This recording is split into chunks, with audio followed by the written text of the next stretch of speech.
Everybody got quiet appropriately at 7 o'clock sharp, but I'm just going to take another 20 seconds to get my technical connection happening here, and then we should be good to go.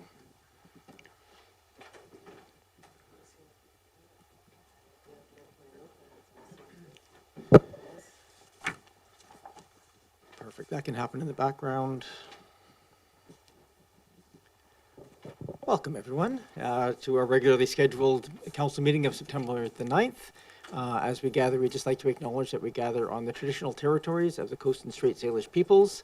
Specifically, we acknowledge the Lekwungen people known today as the Songhees and the Esquimalt nations, and that their connections to these lands and adjoining waters continues to this day. Up first, we have approval of the agenda. I just want to note, I think for anybody who hasn't seen it, that there's been a couple of things shifted around, but everything is still in the, everything that was there earlier is still there, just in some different orders than it was originally published. Can I have approval of the agenda? Moved and seconded, thank you. Any discussion? All those in favor? Any opposed? None opposed, that carries. We have two sets of minutes from the regularly scheduled council meetings of July 22nd and 29th. Moved and seconded. Are there any corrections, amendments on those minutes? Seeing none, I'll call the question. All those in favor? Any opposed? None opposed, that carries. Mayor's remarks. I was so tempted to have huge mayor's remarks covering the last, 5 weeks it's been since we've met, but I don't think I'll do that. I just welcome back. Of course, our pool is open again, which is lovely, and I've had rave reviews on how it's looking, so Mr. Meikle's here in the room. Thank you very much for that work. Also want to just welcome Alice and Buenaventura. I think that's close enough. Our new Deputy Director of Finance and Asset Management here in the district. So welcome to our first meeting here tonight. So welcome. And I also just want to, on behalf of Council, just give a congratulations to Mr. Terrence Williams. He's an Oak Bay resident that was named a recipient of the King Charles III Coronation Medal, which is a medal provided for people all over the world who have made significant contributions to their country, province, territory, region, in their community or abroad. And interestingly, he's an architect, and he worked for Wade, Stockdale, Armour, and Blewett, which I think when it was Wade Stockdale was the official architects of this municipal hall and of Saanich Municipal Hall. So, in fact, there's a building downtown named the Wade after one of those partners as well. I just want to also just thank that we are really honored to host the Songhees and Esquimalt Council and staff over this weekend. I just want to appreciate the time that they took to help build the relationships and all of members of council as well. This is a small group as well that should have some recognition that was put together a tour both of settler and Indigenous history of the region, and that provided the venue by which we did our community discussion. So thanks to everybody involved, and especially thanks to our First Nations partners. And I should probably include our CAO in that as well, who led up the whole project from the beginning. So thank you very much, Ms. Williams. I just wanted to make note that next week we are not gathering as council, so we have a bit of a compressed September, and that's due to the Union of BC Municipalities meeting that's happening next week. Most of us are going to be in Vancouver for that. There is, of course, a special council meeting dealing with a single issue of Carnarvon Park that's happening this Thursday. The only other two pieces here is just a little update on CRD. There's a couple of, there's obviously lots of things always happening at the Capital Regional District, but just two things of note coming up on Wednesday is contemplation of whether or not to start the process, basically getting board approval or not, or changes for two new services, which is a fairly rare thing in the CRD.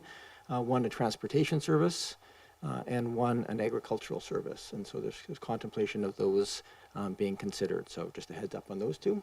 That would, if it got approval, likely go through an AAP process, alternative approval process, which was essentially a petition for the entire CRD region to have feedback. Okay, that concludes my comments. Nice to see everybody here. Nice to have people in the room. And we move next to public comment and question period. So this is a chance, if anybody wishes to speak to us about any issues not on the agenda tonight, that we'll pull those out for public comment, but things of general interest to Oak Bay. I think I see one person here at least that wants to probably speak on something related to the community. I'll just call you forward. Anybody online, if you're using the Zoom app, you can just use what's the tab called? the React tab in Zoom, and that raises and choose raise hand, and we'll see you in here. Is there anybody who wishes to talk to council about items that are not on the agenda tonight? This would just be things of general interest. Amy, I see you there. Are you here to talk about bike lanes by any chance? So this is the time in the meeting that you would speak to it. There's no other opportunity to speak to council about it if you wanted to speak to us. It's not on the agenda tonight. It's not something that we're discussing tonight otherwise. Please come forward. We're friendly. So just for anybody watching online or who's in the audience and wishes to talk to us, the process here is just you have up to 3 minutes to address council. Just address your comments through me, and just start with your name and municipality of residence, and that way we have it on the official record. Welcome. Hi, everyone. My name's Amy Kane, and I have a business called Twice as Nice in Estevan Village, and I'm here in concerns with the bike lanes that are being proposed to come through Estevan, and I am concerned with how it's going to affect my business and the clients that come to my store and to the other businesses there as well. And I have, of course, completed the online survey. I've given out my concerns, and I've been in contact with the other business owners and the residents of the area as well. And I'm just really concerned with how it's going to affect the clients coming to my store that are shopping, that are bringing me their merchandise. Parking's already an issue there, and I know that there are 10 parking spaces that are on the table that we're going to lose, and I have heard that it could be happening there in the village. It could be happening. We're not really sure where the spots are going to be taken, so I'm here for clarity, and this is, yeah, that's really what I wanted to say. I'm very concerned about it, and also the construction of it will be impactful to the businesses as well. So. Thank you, Ms. Kane. We don't have anybody from engineering here today that's able to answer questions on it. I think at this point it's just in the process of a design for public comment, and it'll come back to the body, and it'll be an opportunity then again once we have a more detailed response to that. My understanding is Estevan Village from reading it, but that's just my interpretation, is that the parking spaces aren't coming out of Estevan Village. There's no bike lanes per se. It's a shared bike environment, but your concerns are important, and so definitely continue to participate in the process there. And you may be able to just write engineering@oakbay.ca and see if they have some more detailed plans that they could share with you in terms of what that looks like within the village itself. Okay. Thank you. Thank you. And you're welcome to stay and watch the rest of the meeting if you wish, but we won't be offended if you leave at this point. So, is there anybody else online or in person who wishes to talk to council about any other matters of interest to Oak Bay? I don't see any, so I'm going to conclude the public comment and question period and move to the item number 6.1. So this is a development permit with variance for 291 King George Terrace. Mr. McStravick is here, one of our planners, so please welcome Mr. McStravick. Thank you. Good evening, Mayor and Council. In this item, Council is being asked to consider issuance of a development permit for the infill residential and shorelines DP areas for the property located at 291 King George Terrace. The development permit also contains a variance related to stormwater management. On the 20th of July, 2024, Council adopted a bylaw to rezone the subject property from R5 to a new comprehensive development zone in order to facilitate the development of a 3-lot residential subdivision. This development permit is to move the same subdivision down the road and to authorize development within the shoreline and infill residential DP areas. The applicants did not make it here this evening, but I am available if you have any questions. Thank you. Thank you. This is certainly an application we've seen a couple of times and are quite familiar with, so this is the final variance portion of it. Are there any questions of staff on this? So just for our clarification, this has gone out for notification to the neighbors already, is that correct, for the variance portion? Or does that happen next? A development permit with variances does not get public notification the same way a development variance permit would. Okay, Yeah, thank but you for this that. was noted in the earlier reports to Okay. council. Perfect, thank you. That was my earlier memory, but I saw the word variance and I went immediately to the wrong spot. So thank you for that, Mr. McStravick. Councillor Green? Through you, and thank you very much, Mr. Stavik, for the report. Just wanted to ask, because I'm not an expert in stormwater management or sewer, etc. I know a little bit, but not enough. Can you tell me, do you have any concerns, or are there any concerns around an on-site treatment system, which I'm assuming this will be? And just wondered if there are any things that we should be aware of in terms of environmental protection or that kind of thing. Thank you. Mr. McStravick? Thank you, through your worship. I am also not an expert in sewer or stormwater management. However, our engineering department contains such experts. The proposed stormwater management system that they're going to that they want to build on site here was designed by a civil engineer. It was reviewed by the project biologist, Patrick Lucy, with Aquatex Environmental, approved by him, and it was also reviewed by the Oak Bay Director of Engineering and Public Works, and it was seen as acceptable by all of those individuals. And so in that sense, I'm satisfied with it as well. Supplemental through you. The only reason I'm asking the question, it's not usual to ask to disconnect from the municipal system, so that's why I asked the question on behalf of the community and in terms of making sure environmental protections are all in place and that kind of thing. Thanks very much. Appreciate it. Thank you, Councillor Green. Councillor Patterson? Thank you, Mayor. And just as a follow-up to that, will there be any requirement for ongoing administrative oversight by the district with respect to the system that is being installed? Mr. McStravick? Thank you, through your worship.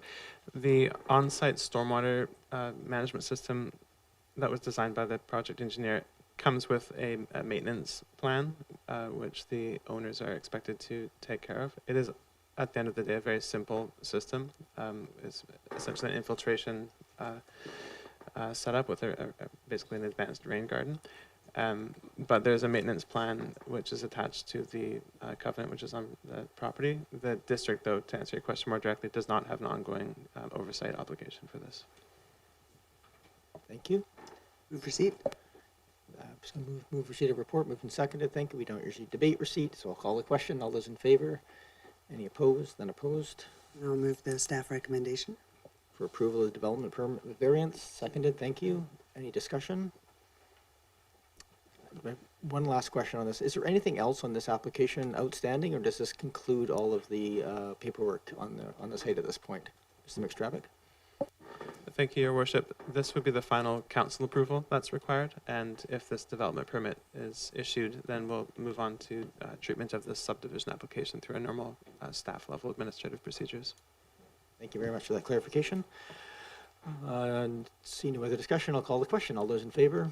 Any opposed? None opposed. That carries. Thank you very much, Mr. McStravick. We move to section 7, which is bylaw and permits for the Oak Bay Business Improvement Association, bylaw number 4879. Ms. Plouffe, you're here to introduce this, and we have Ms. Leary from the BIA if there's any questions as well. Please go ahead. Thank you, Your Worship. So the bylaw before council this evening renews the mandate for the Oak Bay Business Improvement Area for another 5 years. The report does describe the process surrounding the counter petition and the financial impact of the tax levy to the properties within the boundary.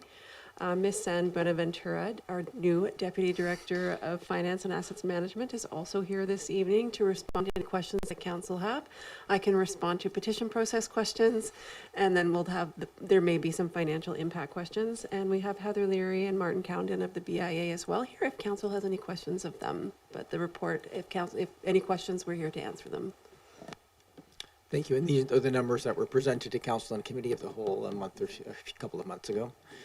Great. So this is the bylaw portion. And yeah, are there any questions for staff or the Business Improvement Association? Please go ahead, Councillor Patterson. Thank you, Mayor, and to whoever can best answer it, I guess. I am just wondering, this is quite a notable increase in the fees for this, and certainly there's been a lot of evidence of that it will be applied appropriately. I guess I think in terms, though, of places like the grocery stores and whatnot, where any changes to the taxes will show up on their real estate taxes, probably, that they get charged from the landlord. So I'm wondering if we understand what proportion this represents, this increase would represent relative to the tax rate that the merchants would pay within the BIA area? I don't, I'm not sure if you have that answer, but Ms. Leary may be able to answer in terms of what this looks like on a per business basis per year, what the $50,000 actually breaks down So to. if I'm understanding the question, how it will impact like the increase in the tax for. So right now, there are about 29 businesses under that. And the way it is assessed, it's based on the assessed value of each property. So as an example, the last 5 years, so the levy was 100,000 and it was allocated based on the assessed value coming from BC assessment. Does that answer your question? I think Councillor Patterson's looking for a relative scale of the cost of this versus property taxes, but I'm not sure if we have a sense of an average property. That's pretty hard to do as an average property tax. Ms. Leary, do you have a sense of what the per business cost that it equates to? 29 businesses, $50,000. I'm thinking somewhere in the neighborhood of $1,500 to $2,000 a business on average that this has this increase will relate to. So we've not ever actually looked at, because it would be basically a cost per square foot for businesses. So if you're a really small business and your square footage is small, the impact is smaller than if you're a really large business. So the owner of Athlone Court will see more from a larger property than, say, one of the smaller buildings. So it's not dependent on the business so much as the value of each of the properties. So probably a property on Theatre Lane will see less of an impact than someone in a high-profile property on Oak Bay Avenue. And then it comes down to the businesses through their triple net leases. So it's proportionate to how much square footage you occupy. But I don't have a number that I can say a business within this size has this much and a business within this size has this much. We've never calculated that. I don't know. The variance of businesses is so great in terms of size, it would be hard to get an average that represented anything significant. So from your perspective, Councillor Patterson, is there any other questions you could ask that would help you with your decision making? Yeah, no, I think that, and certainly I understand the components of this for most businesses. It's just businesses like grocery stores are quite often set off differently because of the nature of their business and the impact on it. And I would think that, say, Fairway Market is one of the larger footprints in the building, but I think I can probably figure it out from the tax bills. Thank you. Thank you, Councillor Patterson. Councillor Smart. Yeah, thank you. Through you, Mayor, potentially to Ms. Leary and Mr. Condon.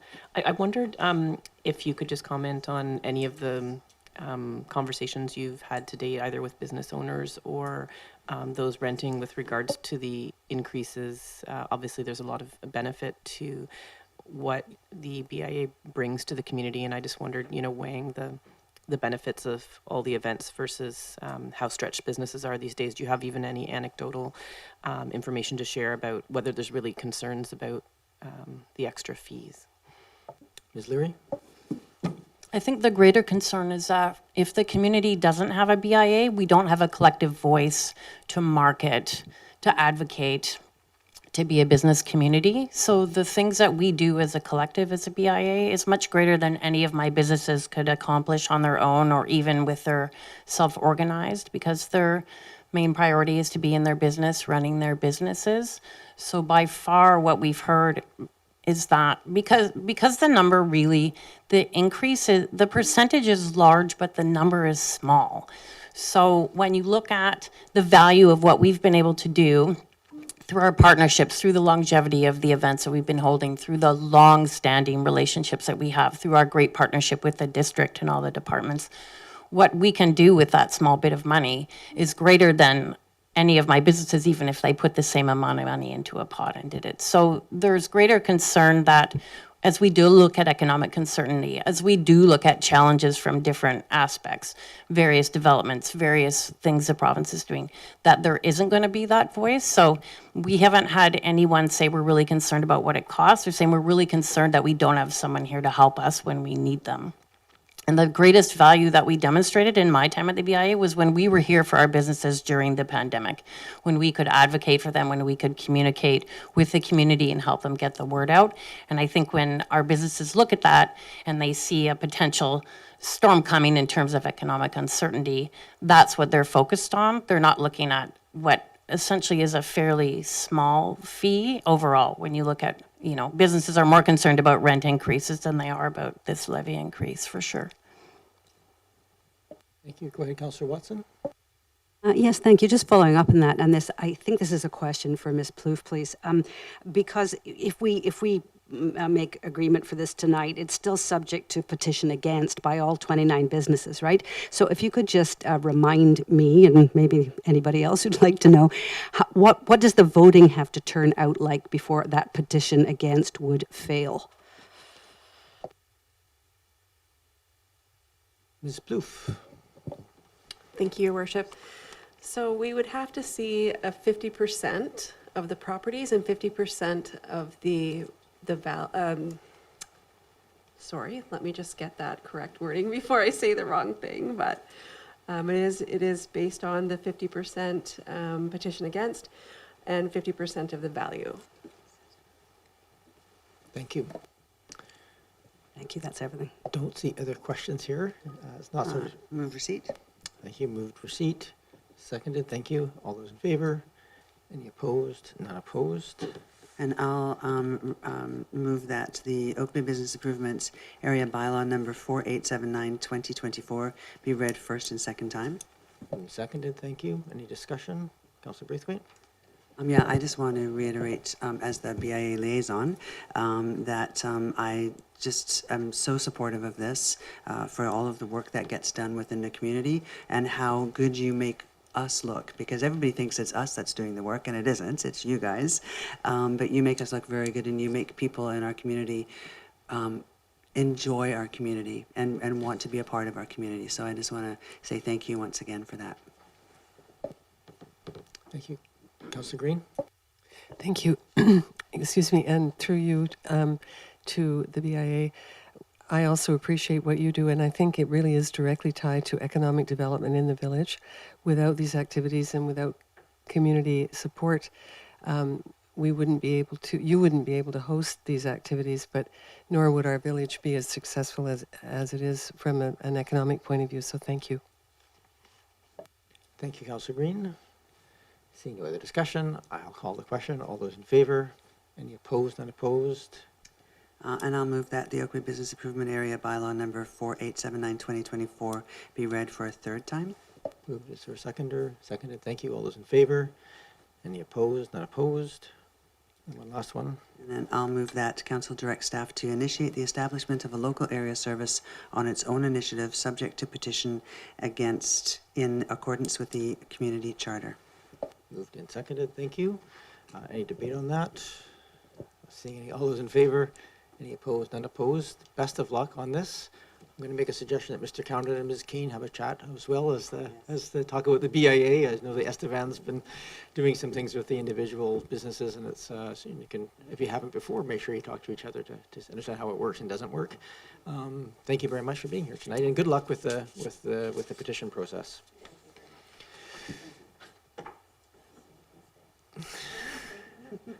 We're going to move on to number 8.1. This is a contract award for supply of a boardwalk for the Uplands Park. We have Mr. Meikle here, our Director of Parks, Recreation and Culture. Welcome, Mr. Meikle. Thank you, Your Worship. This relates to a council project from last year in looking to provide some improved opportunities for winter walking through Uplands Park. Staff had come back with a proposal to consider a loop or a circular route through the park. This boardwalk would complete that loop, if you like. The loop isn't fully boardwalk, but parts of it are, the worst parts which fill with water during the winter.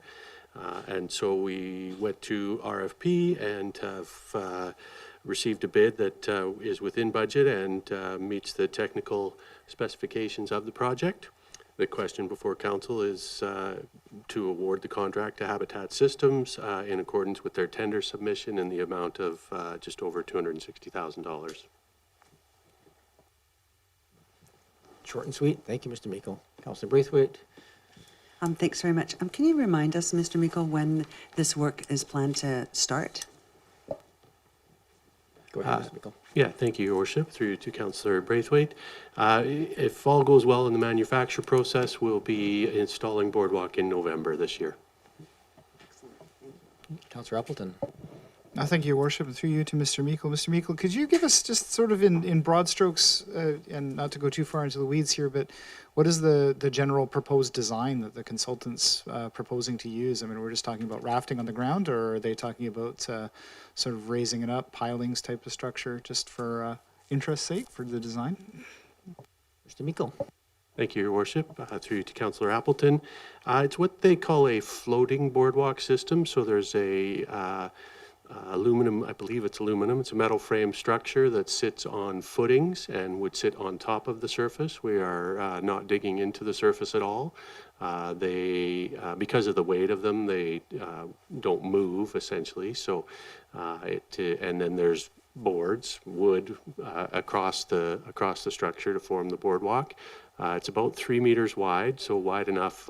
We've had consultation with Oak Bay Fire Department, can certainly get their all-terrain vehicle on that boardwalk into areas of the park as needed, and it is much more accessible than the current winter setup of water and mud. So individuals with mobility devices would certainly be able to utilize the loop trail.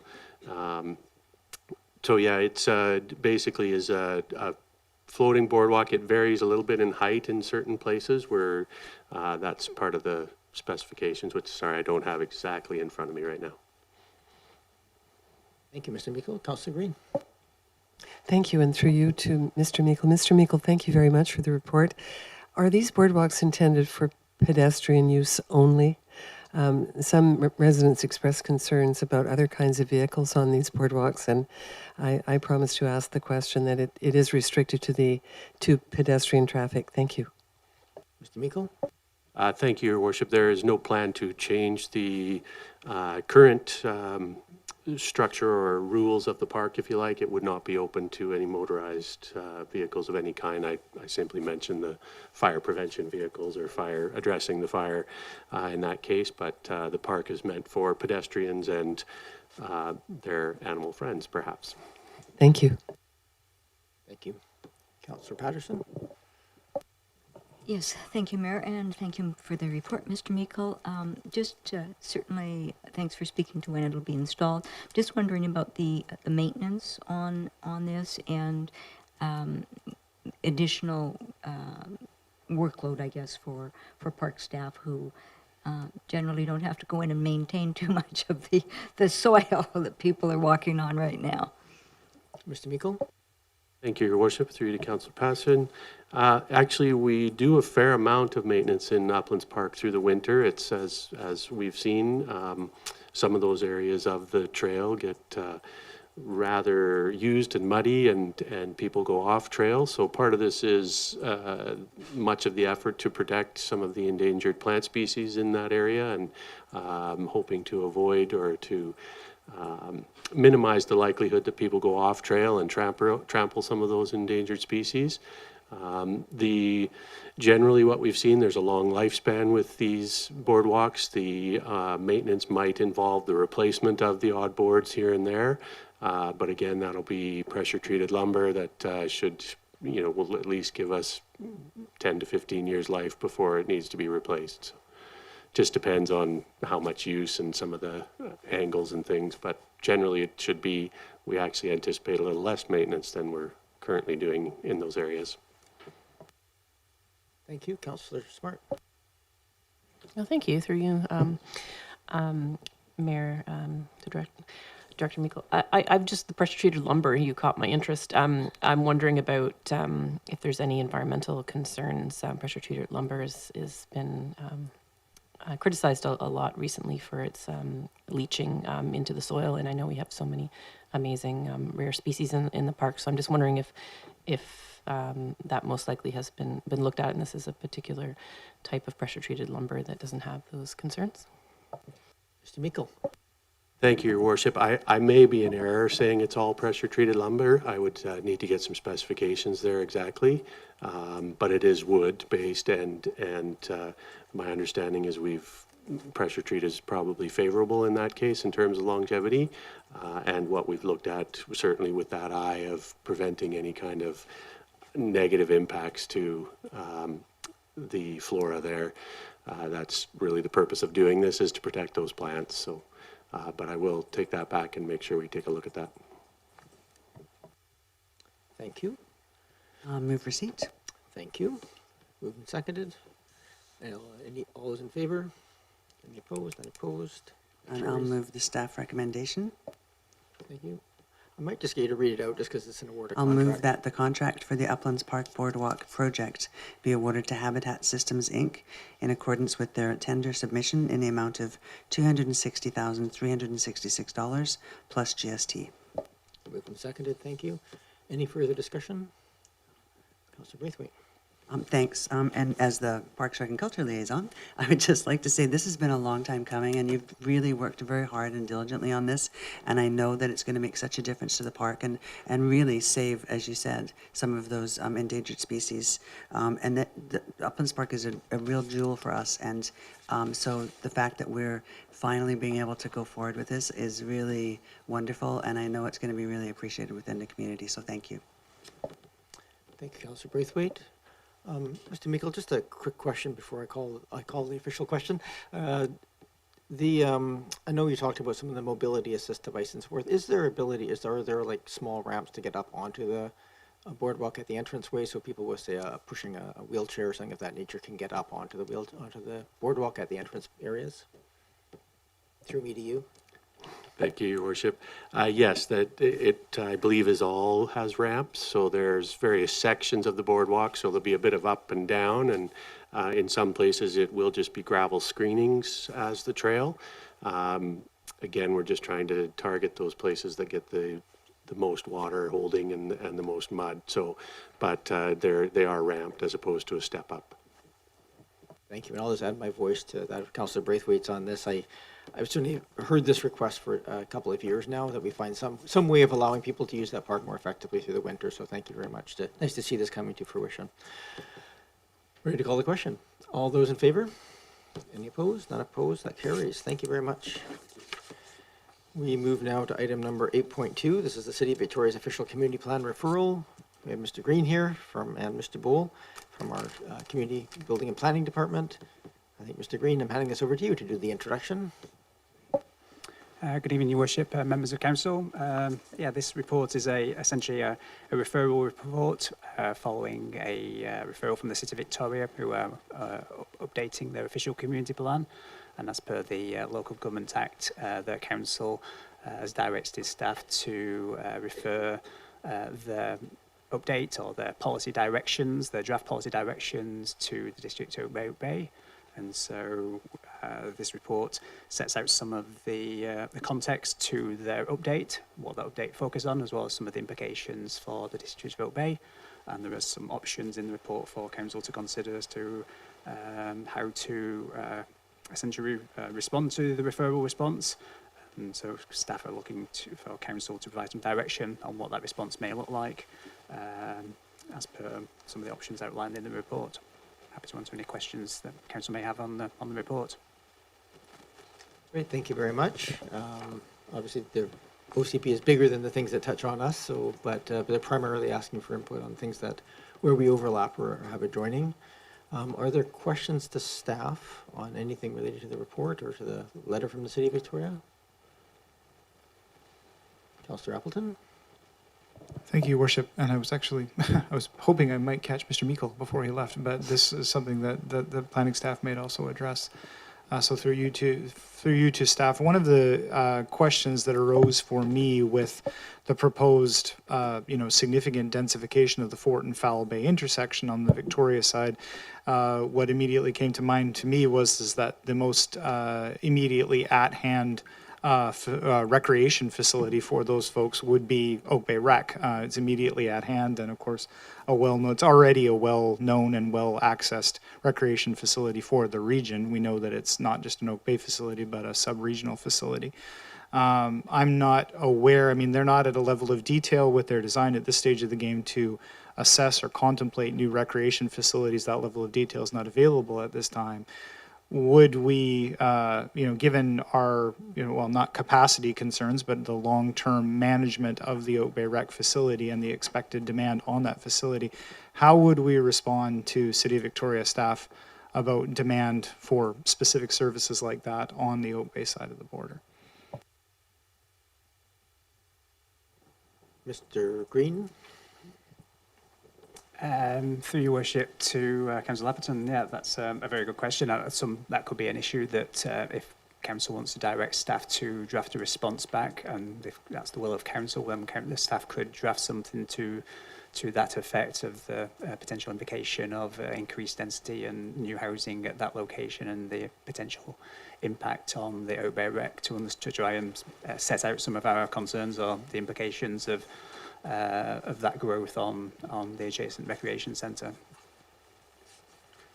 Sure, thank you. I might just share a comment because there's something similar came up. The Capital Regional District operates a number of recreation facilities around the region, and the same question came up, and the strong feedback from their staff on it was that the recreation essentially have steadfastly refused to allow any kind of differentiation of fees or services based on point of origin, and that's been a philosophical standard across the region amongst all the rec providers, and it's just throw that out there before we get into contemplation of motions, that we just consider that within that framework a little bit, just because it would be hard to shift that meaningfully without some additional consultation at least.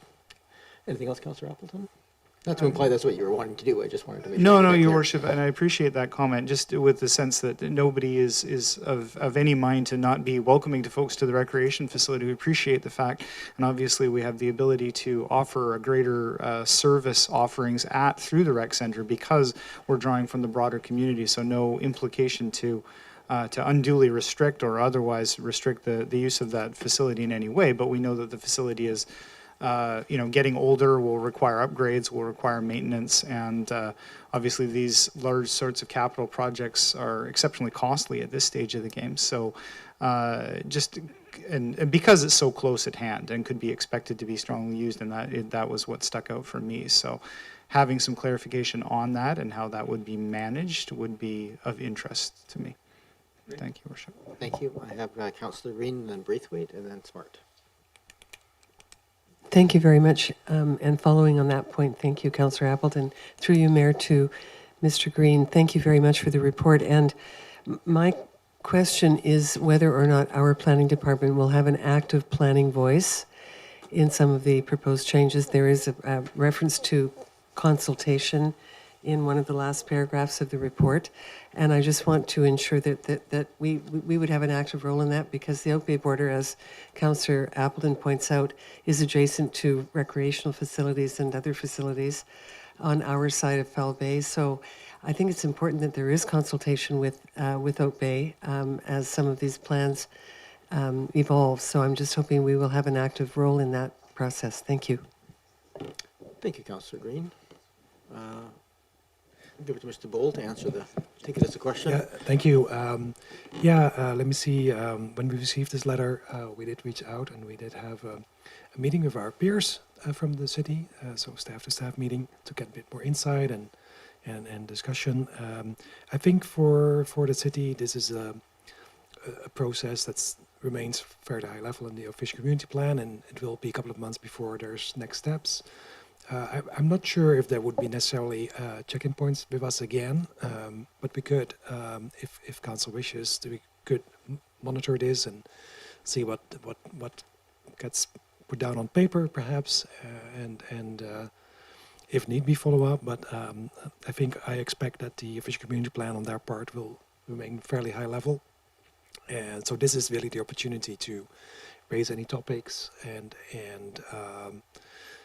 ask for certain things to be considered. Thank you. Councillor Green? Just quickly, I'm hoping that we will raise the issues that have financial implications for Oak Bay. Compared to Victoria, we are much smaller and certainly don't have the tax base. So it would be important to be kept apprised of anything that might have a financial impact on us. And I think, rightly so, the Oak Bay Rec Center and its other facilities, that is a consideration. Thank you.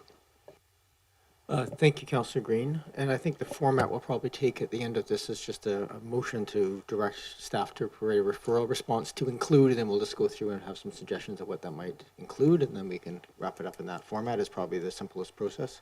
I have Councillor Braithwaite and then Smart. Thanks very much. And Councillor Absalom actually asked a question that I was asking, but I also wanted to ask it in regards to police and fire as well, because obviously that is very close to the border, and we have shared services.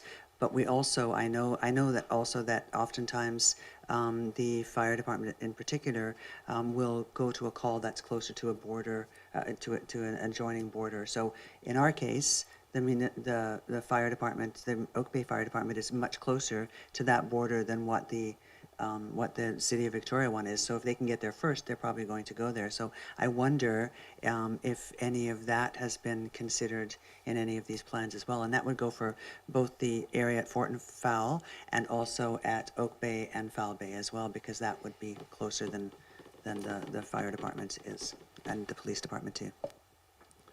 Mr. Bowl, it's sort of a question. I'm not sure it has an easy answer, but if you... Yeah, through you, Mayor. We haven't specifically discussed that topic, and it doesn't. It's not specifically addressed either in the material that we included today. There's a wider update. We can have a look there. But if this is that definitely clearly is a topic of interest for us. I think that if the district is sending a letter, it would be important to include a note to that effect. Thank you. Thank you. And that may be as simple as just asking them to include the fire and police in their planning processes as they're going through it, so that those mutual aid and responses and those sort of agreements are all sort of updated to reflect the modern standards for height and so forth. I have Councillor Smart and then Patterson. Thank you, Mayor. Through you to Deputy Director Green. I guess my first question is with regards to the visuals and concept showing a larger density at Fort and Fowl Bay than on Oak Bay Avenue itself. I'm just wondering, like, we're obviously just about to embark on our village planning, but I'm wondering, has that been a direction from our community at all in the past that you're aware of, to have greater density at Fort and Fowl Bay than we would have in Oak Bay Village itself? I just wondered if that had been a trend that had come up in previous OCP or any other moment. Staff weren't here during the last OCP. It didn't make it into the OCP. It wasn't really contemplated in the OCP either. Is that direction? But unless Mr. Green, unless you have any other. Yeah, I guess on the Oak Bay side, the Fort and Fowl Bay is designated as a secondary village in the current OCP, which has a 3-story maximum limit, I believe, in the secondary village designation. And then the same on the Oak Bay Village side. The Oak Bay Village is a commercial area that has certain height limits, but probably higher than the secondary village designation of the Fort and Fowl Bay. Thank you. Anything else, Councillor Smart? Yeah, thank you. My second question is just with regards to, in addition to this OCP and engagement, the City of Victoria also had online a survey of spaces and places, particularly around Oak Bay Avenue, and had a couple of visuals that showed even specifics about active transportation options and such.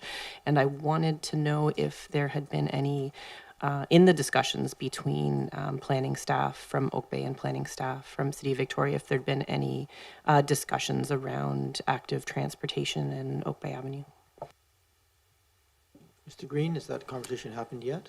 Through the chair, no, that conversation hasn't happened as yet. The primary people that we met with were from the planning department and very much focusing on the land use issues, particularly on the housing and climate action, rather than the transportation side of things. And so, yeah, if that's again an issue that council would like to raise, again, that would be an issue that we raise in the letter to talk about cross transportation connections and connectivity and coordination between those two teams.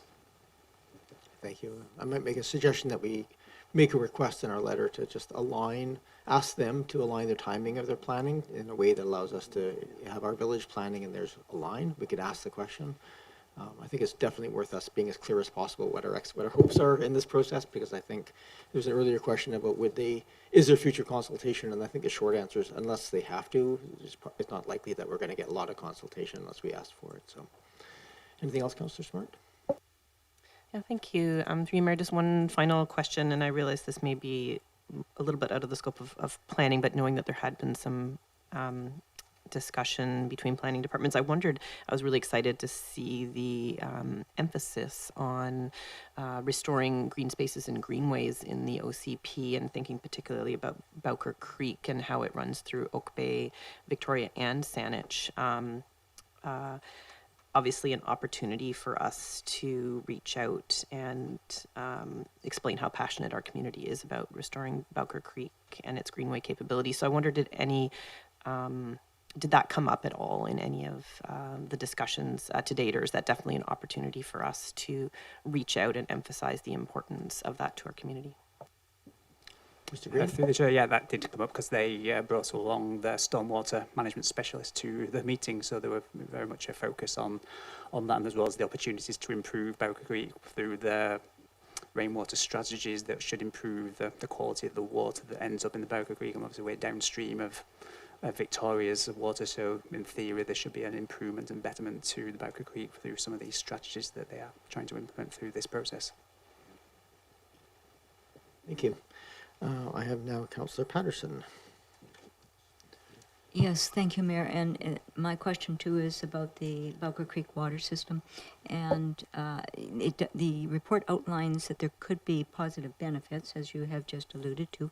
I'm just wondering, I didn't see it anywhere else in the report, about the kind of the 100-year plan and the vision to daylight the creek, as opposed to just the benefits for rainwater management. So do we have any feel for that, or at what point perhaps voices should be put forward questioning or providing advisories or concerns or raising any issues?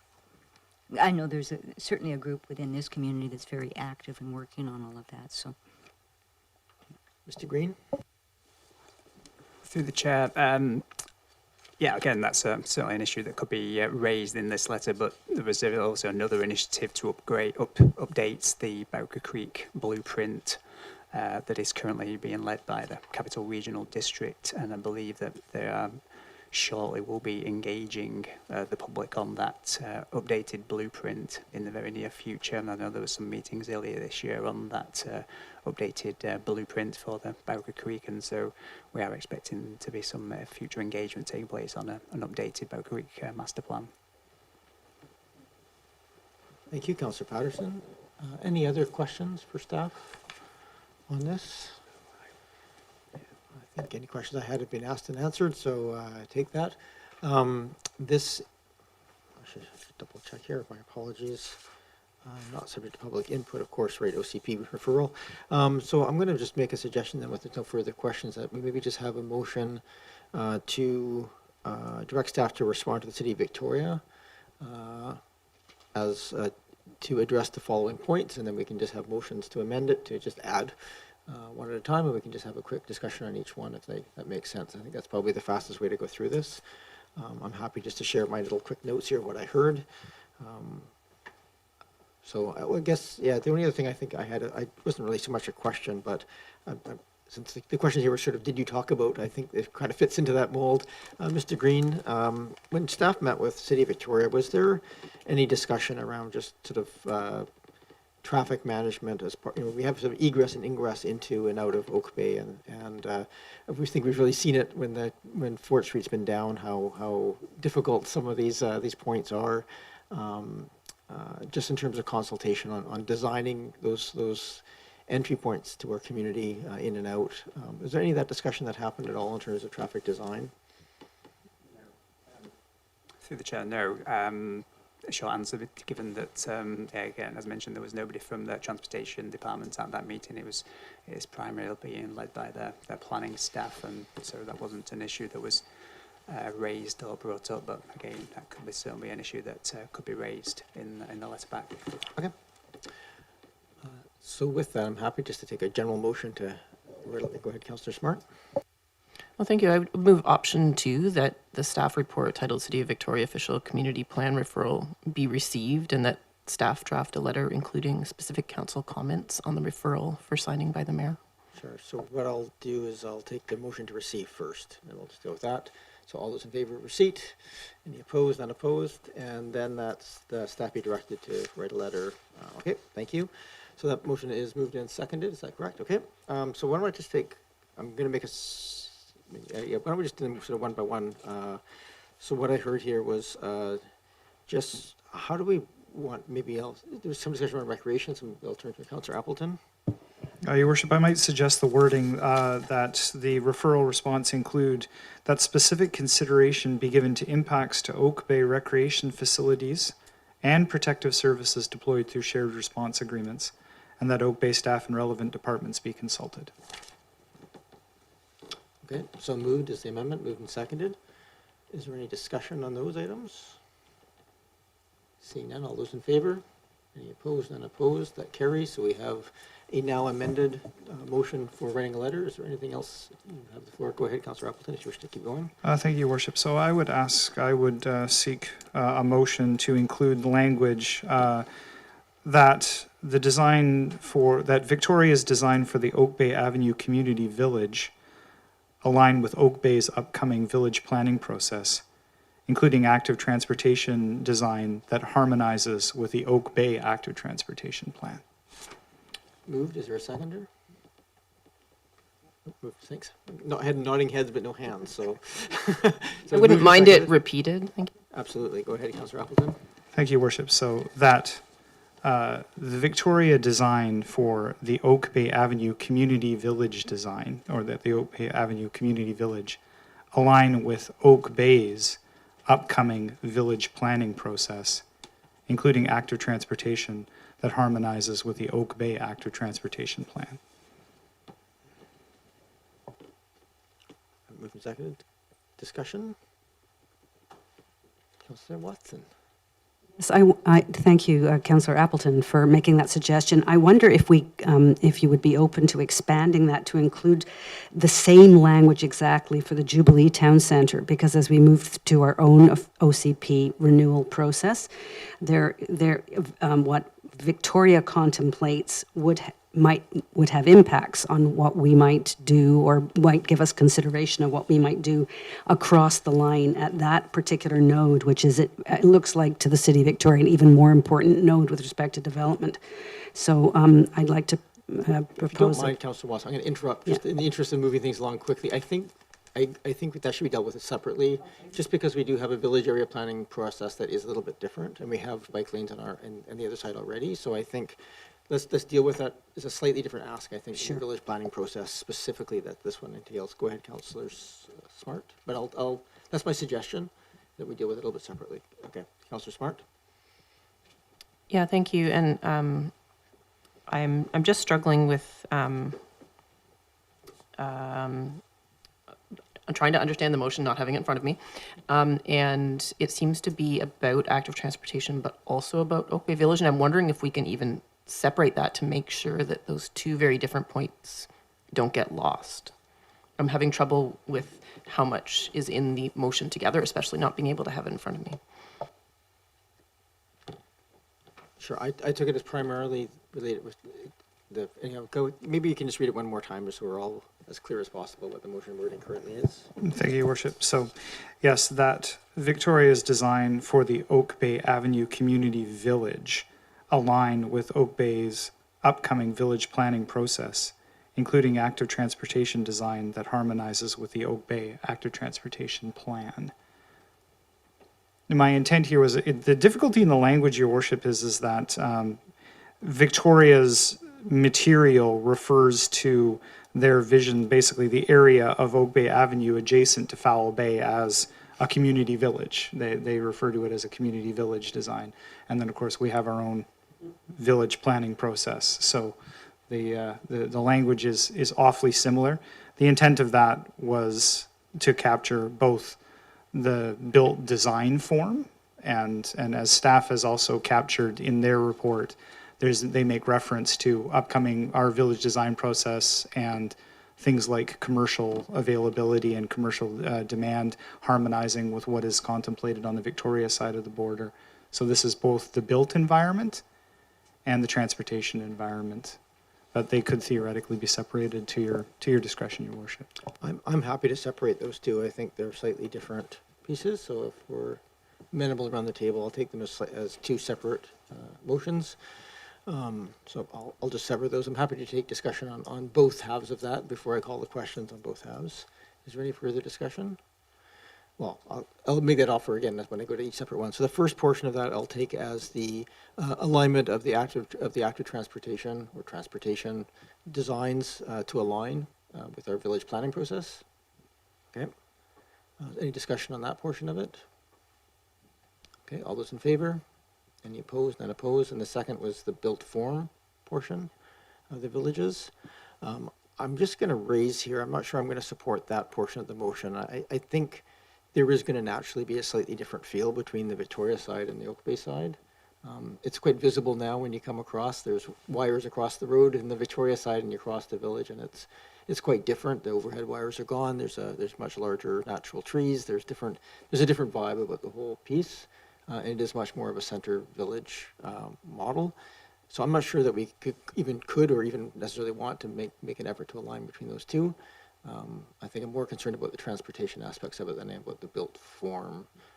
Plus, I don't necessarily think Victoria would listen to us too much on that one, but that's an aside. So I'm not sure I support that portion of it, but I'm happy to hear a discussion around the table. Councillor Green, I saw your hand. Thank you. I really agree with you on the transportation side.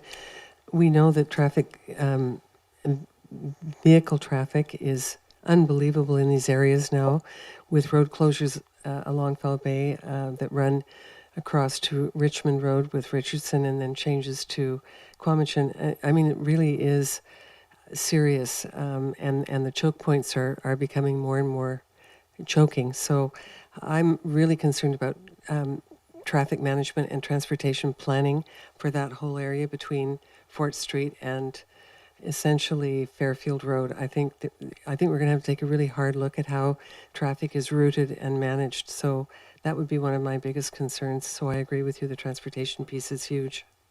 Okay, so right now we've passed the motion to include active transportation in Oak Bay Village. We're really just talking about, do we include a request to be consulted on built form or alignment of built form on both sides of the Oak Bay Avenue corridor. Councillor Smart? Yeah, thank you. I am very much in favor of the active transportation portion, particularly around the vibrancy and economic stability of our village. And it's going to be very important that whatever active transportation strategy is taken really takes in consideration the vitality of our businesses, and that does involve parking discussions. And I think that there's very different strategies, and we're not currently aware of how that might impact parking in our villages.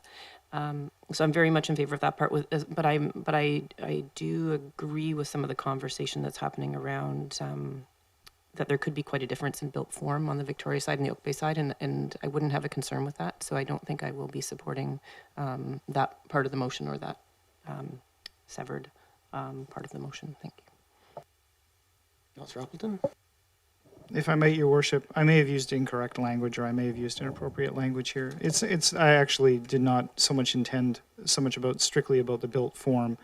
I was actually referring more to the language that staff used, trying to respond to the language that staff used in their report, which mentions understanding the district's own retail and commercial space need and planning, will be an important consideration for the district's own OCP update to ensure that this potential impact is considered and addressed accordingly and ensure that they complement rather than compete with each other.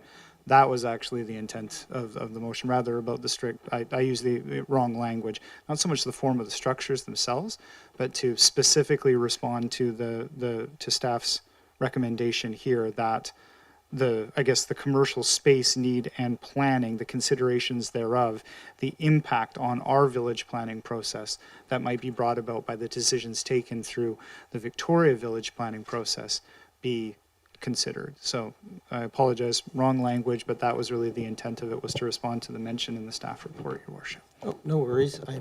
I appreciate the clarification. So the motion, as I'm taking it right now, is essentially, as you say, to have staff work with City of Victoria on aligning with them to understand essentially their commercial retail plans, so that they align with ours, the language that they've used in their report, essentially. Is that comfortable for people here at the table? Yeah. Thank you for that clarification, Councillor Appleton. So I'm going to just take that as essentially, because I had severed them, but I'm going to take it as the amendment, is that it refers to the commercial planning as opposed to the built form. Is there other discussion on the commercial, requesting consultation on the commercial planning portion of Victoria's work? Councillor Smart. Thank you. I think I can support the motion now, partly understanding it, and I understand this is all just nuance because it will be a letter in the end anyways, but I do have another motion I was going to bring forward that now I'm trying to, around economic prosperity in general with all the village centers, that I don't think I can bring into this motion, and it may overlap a bit, but perhaps that's fine because it will be a letter in the end. Sure. I might just suggest, if you want to just refer, just give us the understanding of what it is that you're hoping to accomplish. It can probably ultimately be included in the letter. You can send it afterwards. If you want to share it here, I think for everybody to understand, it's probably worth having on the floor in a public realm.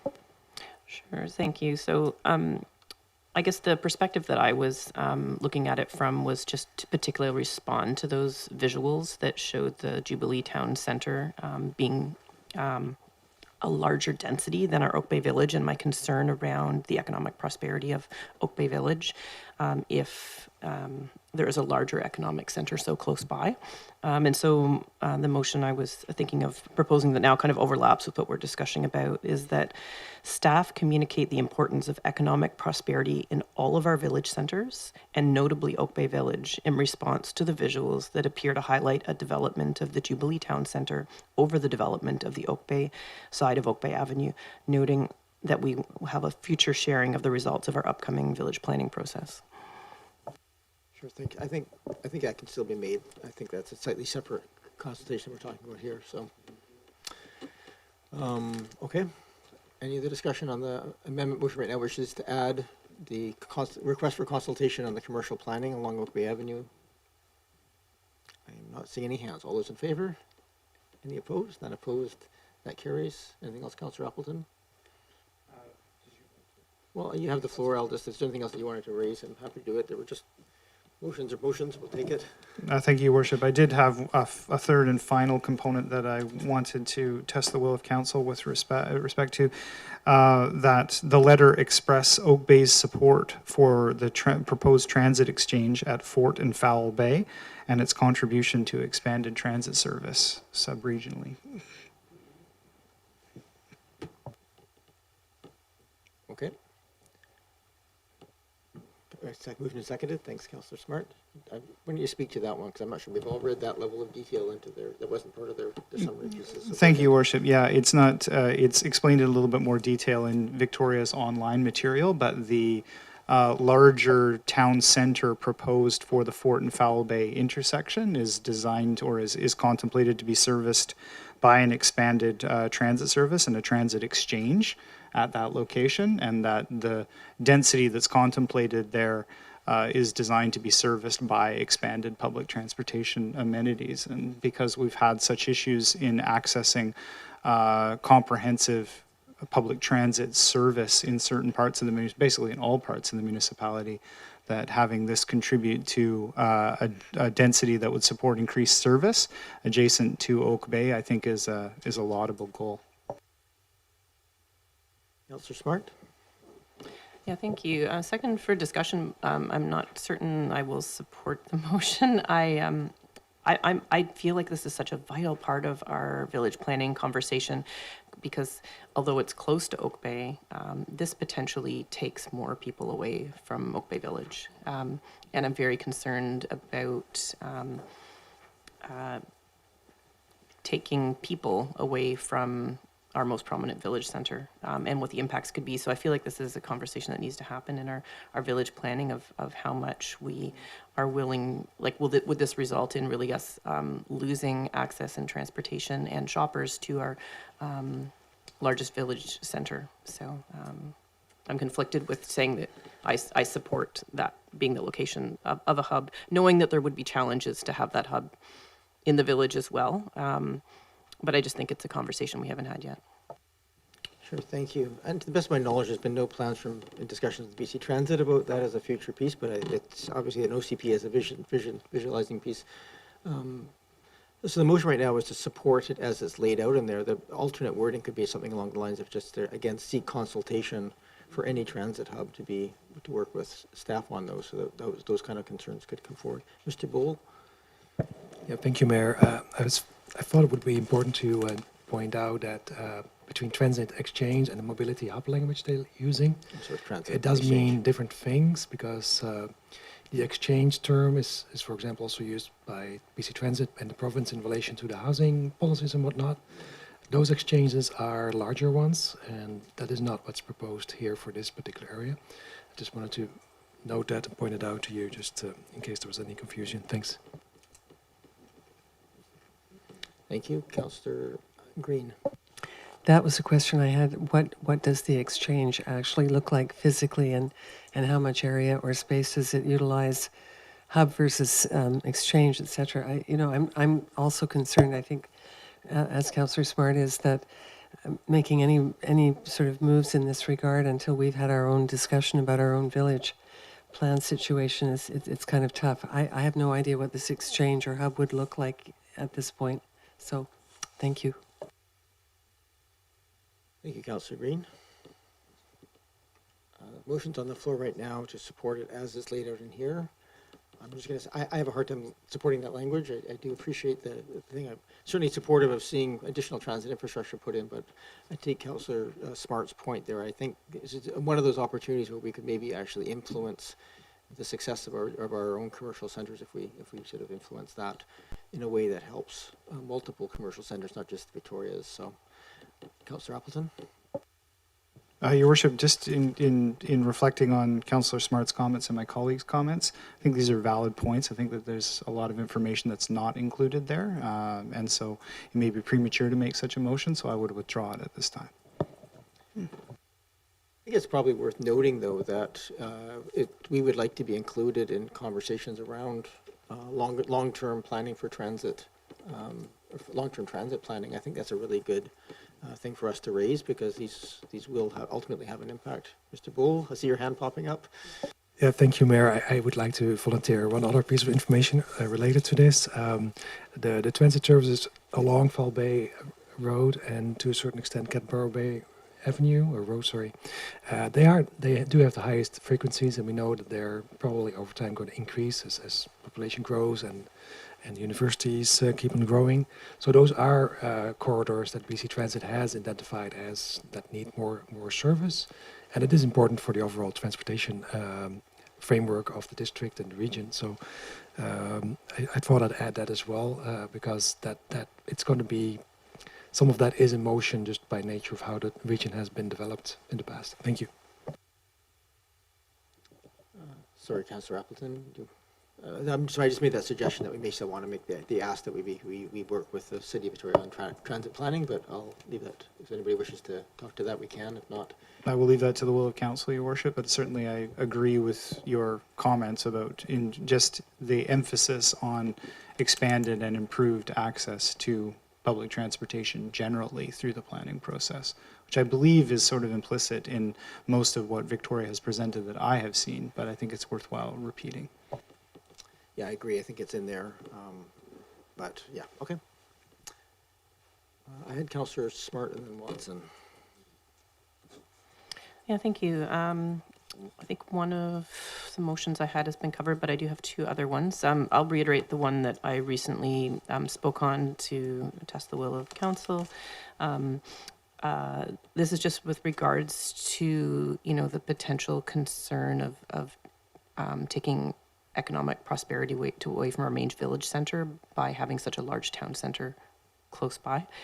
And the motion is that staff communicate the importance of economic prosperity in all of our village centers, and notably Oak Bay Village, in response to visuals that appear to highlight the development of the Jubilee Town Center over development on the Oak Bay side of Oak Bay Avenue, noting our future sharing of the results of our upcoming village planning process.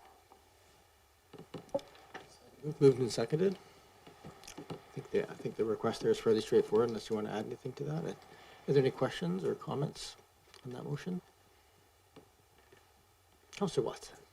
Thank you. I have a question and a reflection maybe, and I might direct it to staff first if I could. And this is to Director Bowl. Do you know of any incidences or precedences for collaborative planning around nodes like this, the Jubilee Town Centre, which clearly are only going to function well if they're developed comprehensively with two planning governance partners? The Jubilee Town Centre stands out as a situation where that might work really well because we have some joint concerns and interests, and it'll only work as a town centre for Victoria if we're involved in working that through with them, in my view. So I just wondered, I guess that's the question, any precedents or legal mechanisms to do collaborative planning around this particular piece of the puzzle? Mr. Bowl. I'll start, and Mr. Green has something to add as well. I'm not aware of specific formal collaboration so much, but what comes to mind is the Lowy Town Centre between Burnaby and Coquitlam. That is also crossed by a boundary, not unlike our situation here. Different town centre, of course. So I think that is a matter of, next year we have a unique opportunity with everybody required to update their OCP in a single year. So if any timing, this is a very good timing to explore it at least. And I'm curious to see if Mr. Green actually has an example that he can reference. Yeah, there's quite a few examples, I guess, around the region. I was involved in the City of Duncan and North Kerrich and did a joint plan for the University Village area where the VIU campus is. Both councils took forward their plans and adopted them concurrently. The City of Victoria and the District of Saanich have both done sort of joint planning exercises when they were both doing sort of village area planning.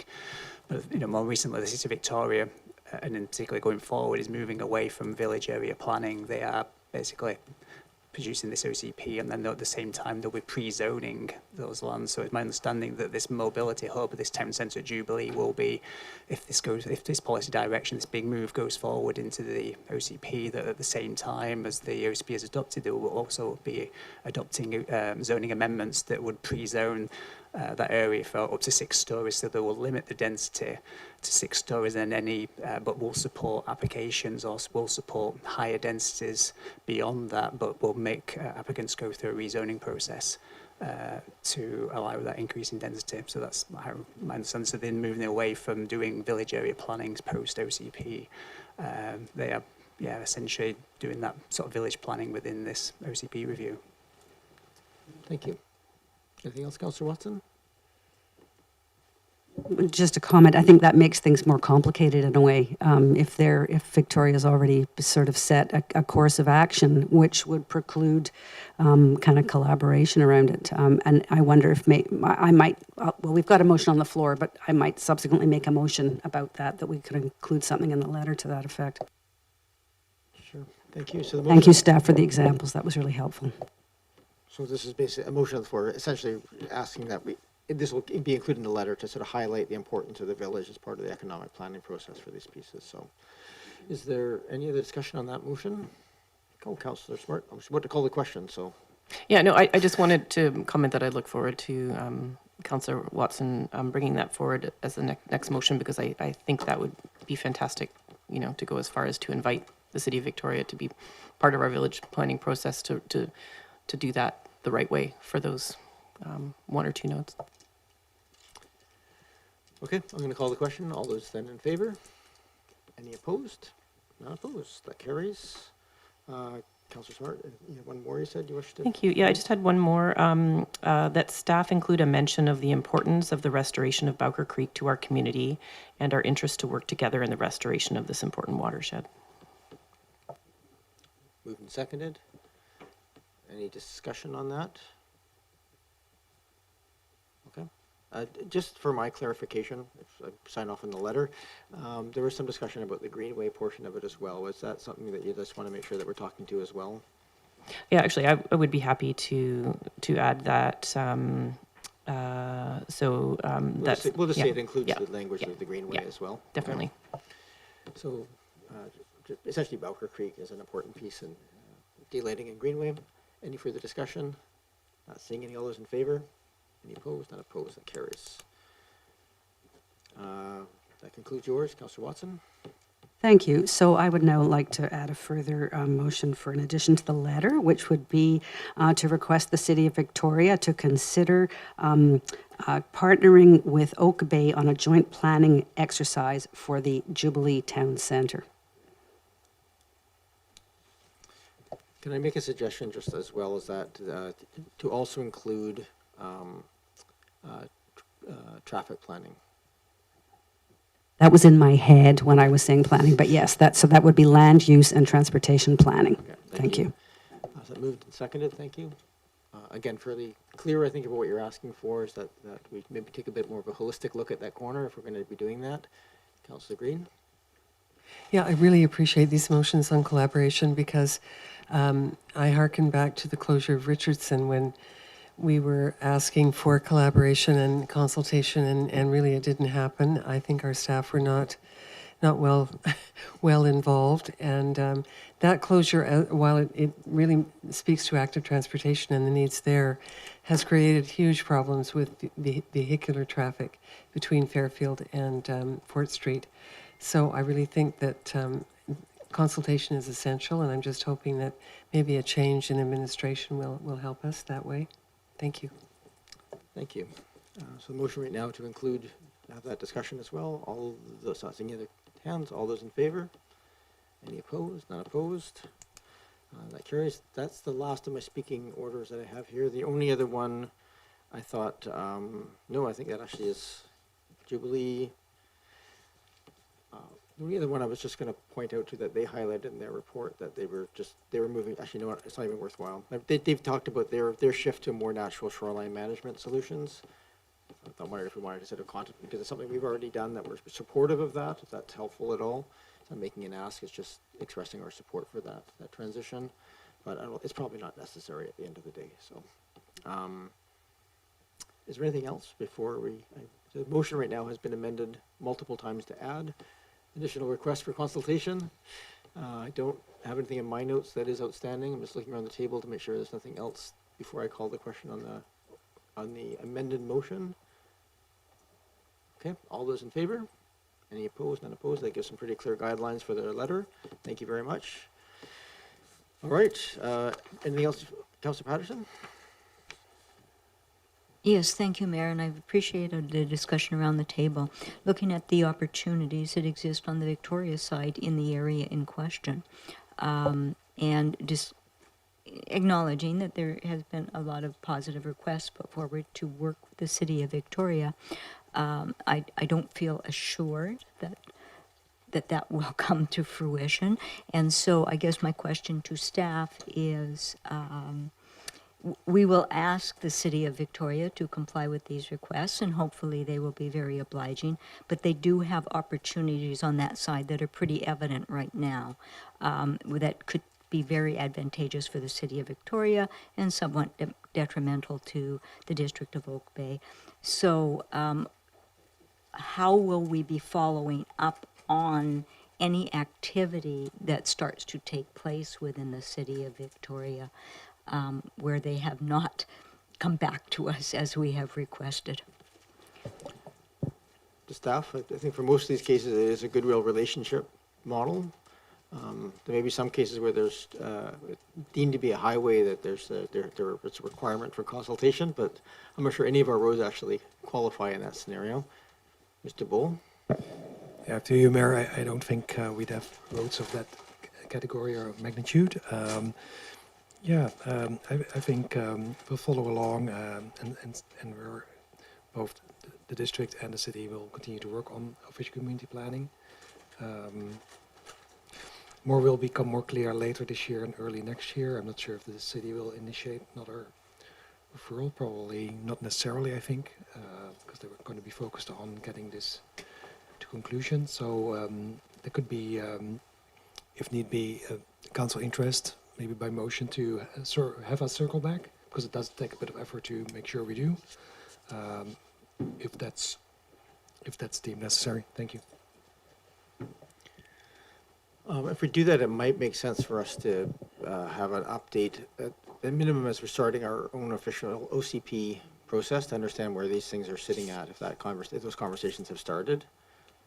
Would you like a motion to that effect, just to ask staff to come back and include an update on progress with the City of Victoria's OCP when the OCP review process comes back to council? Okay. Yes, that would be appreciated, just for clarity and also for tracking purposes. Okay, I'm not sure council wants that, but I'm going to throw it out there that would be an appropriate process and if people would like to see that. Councillor Patterson, you had the floor. Yes, and I would be interested in seeing that kind of motion because I think it's very important that, we don't move quite as fast as the City of Victoria does. And it is easy with everything that we are looking at right now to miss things. And I would rather have staff circle back to us and give us a nudge that we have to be looking at something as it comes up. Okay, so I think that'll happen ad hoc, but the motion then will be just to provide an update to council on where the changes, referred to in this letter are at, like a status update, when our own OCP comes back to this table. Okay, is that, okay. Is there a seconder for that? Moved and seconded, okay. Councillor Smart?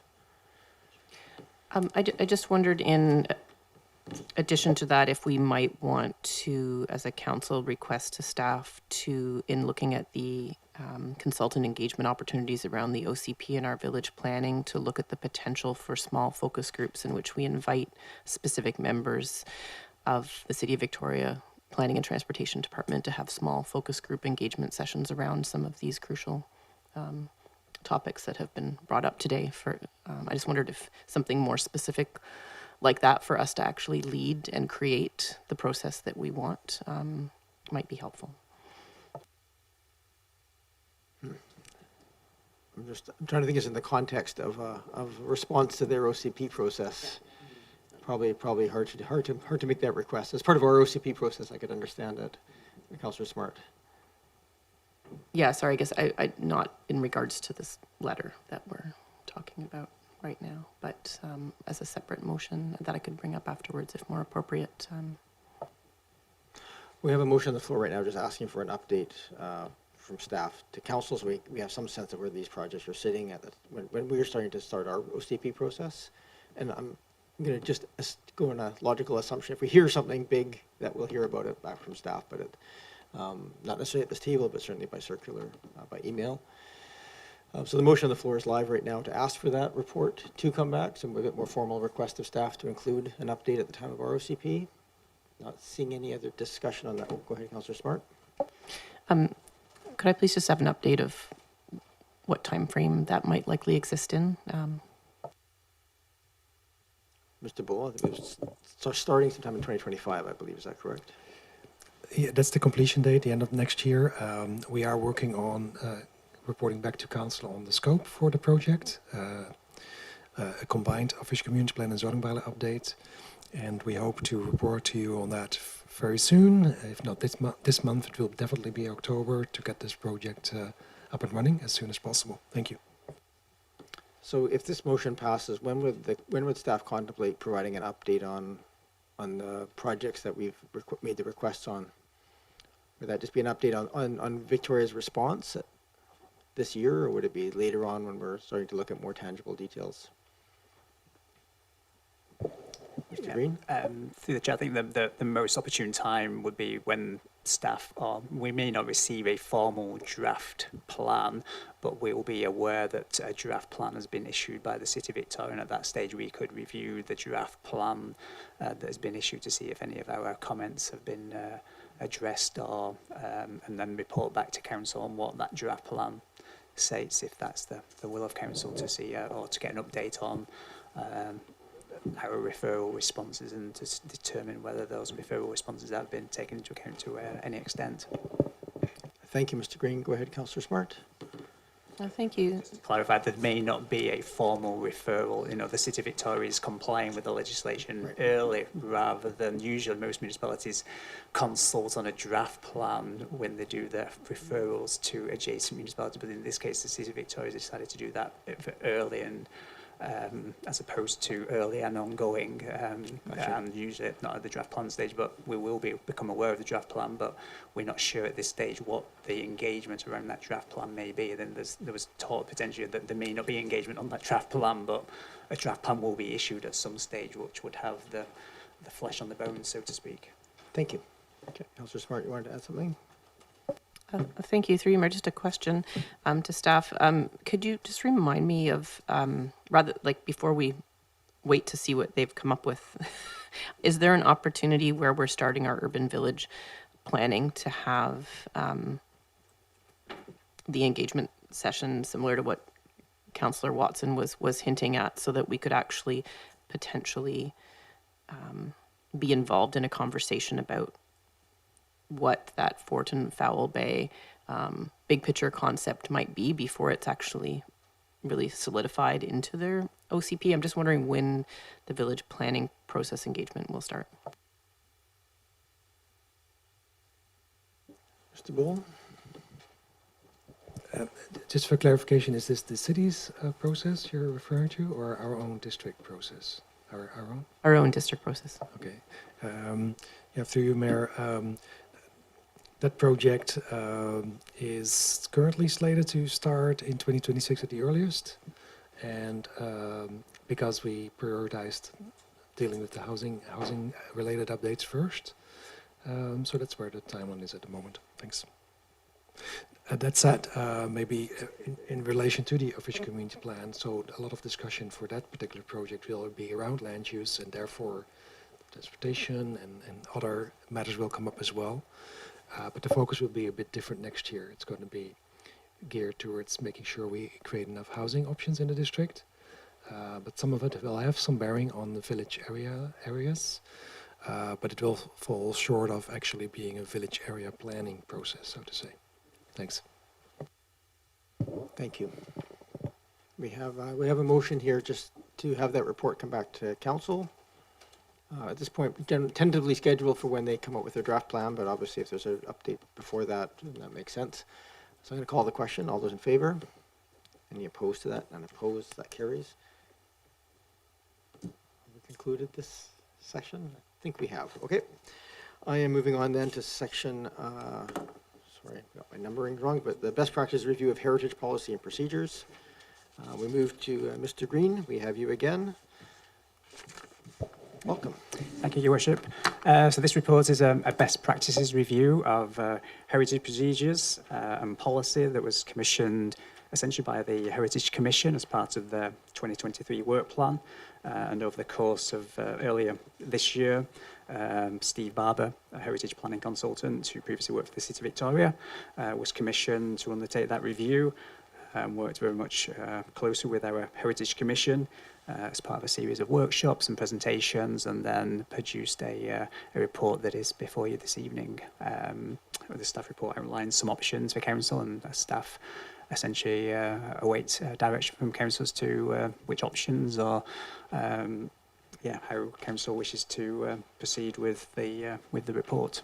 There's various options included in that report, from short-term to more longer-term issues, as well as some issues that have already been actioned by staff. But happy to answer any questions that council may have. Okay, thank you very much. I have some thoughts about how to structure this, but we're going to go to questions, then we'll go to the public, come back to this table, And thank you, staff, for sort of breaking down some options. I think there's some short-term and then some potential referrals to get some more costs and details on some of these pieces. So, Councillor Braithwaite, you had your hand up. Thanks so much. My first question is around under the summary of recommendations under B, heritage designation process. Number 4, they talk a little bit about council should consider making a heritage designation a condition of approval whenever heritage register property is considered for rezoning. And I know that we do that a little bit, but they say they say here that it's standard planning policy in the city of Victoria, but it's not standard. It's not our standard planning policy. But is it something that would be easy to implement, something like that? Mr. Green?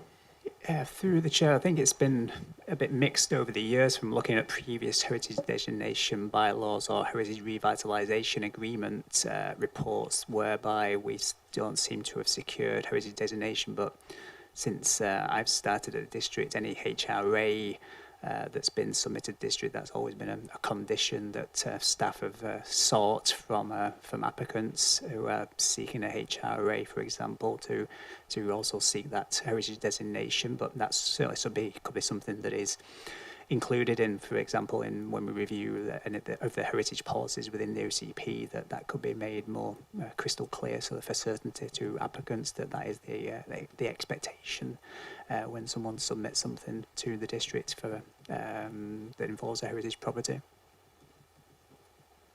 Go ahead, Councillor Braithwaite. Thanks. And in one of the letters that we received, they talk about, in discussing the recommendation to establish a maintenance bylaw for Oak Bay, please consider making it apply to both designated properties and scheduled properties in heritage conservation areas, as has been recommended in the report. And is that something that is difficult to do, or is that something that's easy to do? Easy or hard, or somewhere in between, Mr. Green? I will have to pass. I've not been involved in a heritage maintenance bylaw previously, where Mr. Bull may have been involved with one in Port Moody or elsewhere. Yeah, through the mayor, I think in itself it's a straightforward bylaw that needs to be created, but we would rely on a consultant to assist us with that. What I'm not entirely sure of is if it could apply to anything else than designated buildings. That would be something we would need to get some more information on. Or maybe there are other ways to deal with the heritage conservation area scheduled properties through the design guidelines that do apply in the area. So yeah, that's in short what I can say about it now.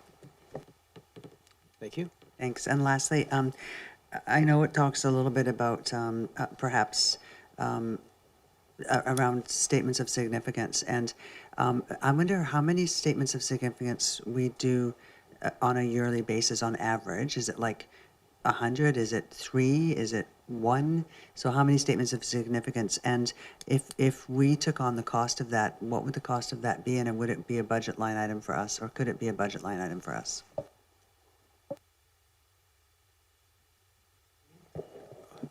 This year we've only received one property where they are seeking a designation of the property, and we requested that they go and appoint a consultant to produce a statement of significance. I guess there's been other HRAs that we've probably got about 3 or 4 HRAs on the go at the moment. Each of those applicants have had to prepare a statement of significance, and so yes, we're 3 or 4 a year, I would say. And I would add that the Heritage Commission has a project in their work plan where they are seeking to promote and get more properties designated. But that project hasn't proceeded as far as confirming which properties would be registered with a statement of significance. So there's an interest to do that. But right now, it has been a fairly passive approach over the last couple of years, either through HRAs or through whoever specifically is interested in designating or registering a property. Thank you. So just a follow-up question. How much does it cost to have a statement of significance written on average? Do we know? I'm getting head shakes of knowledge here. Do we know? Yeah, not exactly, but I would think that's somewhere between 5 to 10 $1,000 in that range because it requires research and drafting a description, consulting with people that might know more about it. But I'm not entirely sure because we haven't commissioned them lately. So thank you. Mr. Green? Council received the reports on the Oak Bay Marina statement of significance. The district paid $5,000 for that statement of significance to the heritage consultant for that work, for that report. Thank you for that. Thanks. Thanks, Councillor Braithwaite. Are there other questions on this at this time? Councillor Smart? Seeing a lot of hands, I'll go to members of the public and then we'll come back to this table for some suggestions on how to move things forward here. Go ahead. I just wanted to clarify whether or not we have any stewardship policies for our own municipal-owned heritage resources, and if we do not, which of the 6 options presented would that fall into? Does that fall into option 2 with a standards of maintenance bylaw for heritage designated properties that would apply to us as well? Or I was just trying to figure out where that piece, if we don't have it, fits into the options presented. Thank you. Mr. Green? Mr. Boole? Well, I think the main heritage resource that the district owns is the Todd House. So, but I'm not aware of specific policies around it. If it has been designated, so there will be, I assume, some policies for maintenance there. But I'm not aware of how that exactly is maintained or managed. Because it's also an asset, so it fits into a bigger category, I think, of district assets that are maintained. Thank you. So just what I know of that is that that falls under Mr. Graham's facilities management portfolio, and there's been a couple of bits of work done on that have followed sort of best practices for heritage maintenance. So they're using all original materials, et cetera, for it. Yeah, so that's just the Todd House is the only designated asset that I'm aware that we own, and that does follow those best practices within the facility, but it falls into the facilities under the building and planning department. Through you, Mayor, and I'm not sure who to ask this question to, but I'm just wondering, so is that, I guess I would have thought that there might be a dozen buildings that we own that would be considered to have heritage value for different reasons of different eras. But it sounds like I guess my question is, we don't have really potentially such a list or evaluation of all of our assets and whether or not they should be considered heritage or have additional stewardship requirements. I've forgotten the fire hall as well. I was just but Councillor Braithwaite and I both looked at each other. Fire hall as well, of course. Yeah, this is just. I don't think it's held under the building and planning department. That's all. I'm not sure. So. Yes, Mayor, thank you. Yeah, we don't have the information readily available. I think the idea is a bit outside of what the Heritage Commission recommendations were aiming for.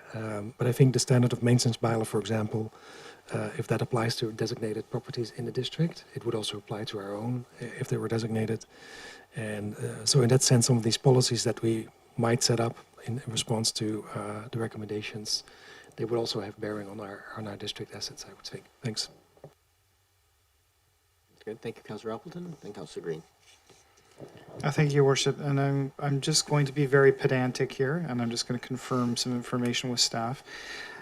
The options that are presented here are essentially the 6 items that the Heritage Commission has forwarded to Council for their consideration. As I understand it, they don't represent a prioritized list. They're the 6 components from the consultant's report that the Heritage Commission elected to move forward to Council for their consideration. Do I have that correct? Mr. Boole? Yes, through the Mayor, that's correct.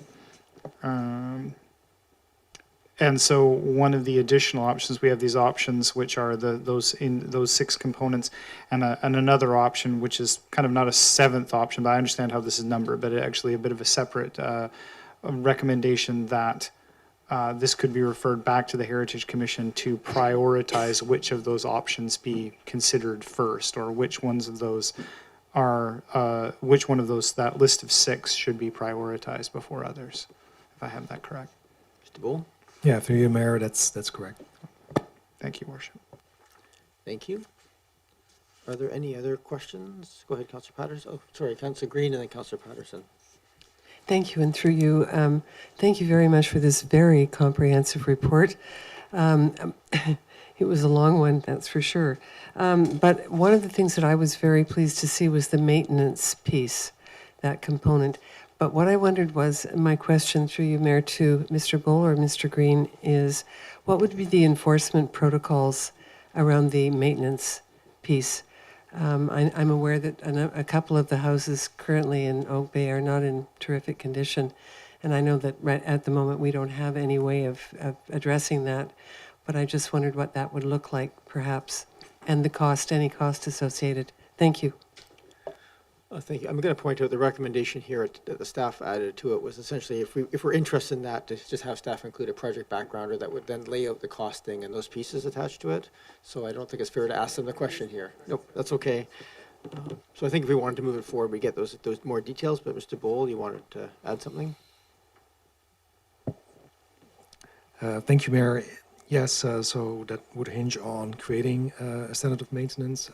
I do think, and that's part of that project that would need to be executed, is the question, what do you then do with this? And I would imagine that maybe there is from time to time a check-in on all designated properties, but it would require some efforts from the district probably to initiate that and somehow seek the resources or reserve the resources for it to make that happen, because that would be the way to do it, and say, okay, well, now we've got the bylaw, how do we apply it, and are there any issues on any of the properties that needs attention and follow-up? Thank you, Councillor Green. Thank you. Okay. I don't have any questions. Oh, Councillor Patterson, sorry, and then Councillor Watson. Yes, thank you, Mayor, and thank you very much for this report. And I certainly appreciate the work also done by our Heritage Commission in having input into this. Our Heritage Foundation, though, is the body, the arm's length body that actually funds some grants for some of the maintenance that is done on homes. And I'm wondering if they had any input on this, or because I know there's at least one representative that serves on both. So was there a kind of a vetting of some of this information also by the Heritage Foundation? Because it was certainly the standards of maintenance is something that I know that they are quite actively involved in. Mr. Bull, can you just, or Mr. Green, can you just explain sort of, I know we don't refer things officially to the foundation, but. No, I'm just looking into the report to see whether Steve Barber did consult anybody else on the Hope Bay Heritage Foundation. Seeing some nods from the audience, so. So the answer is yes, the consultant spoke to the foundation is the answer. Okay, thank you. That's good. And I think just worth noting, because there was a question raised there about, whether we should become a member of Heritage BC. And just for clarification, Oak Bay, District of Oak Bay is a member of Heritage BC. So, yep, those are sort of the key pieces. With that, I'm just going to go to the public, and then I'll come back to this table. We have feedback from the commission here, obviously, within the report. Is there other members of the public that just wish to address council? We have a letter from one of the members of the audience as well that came in. We have that email. Is there anybody who wishes to come and talk to council this evening?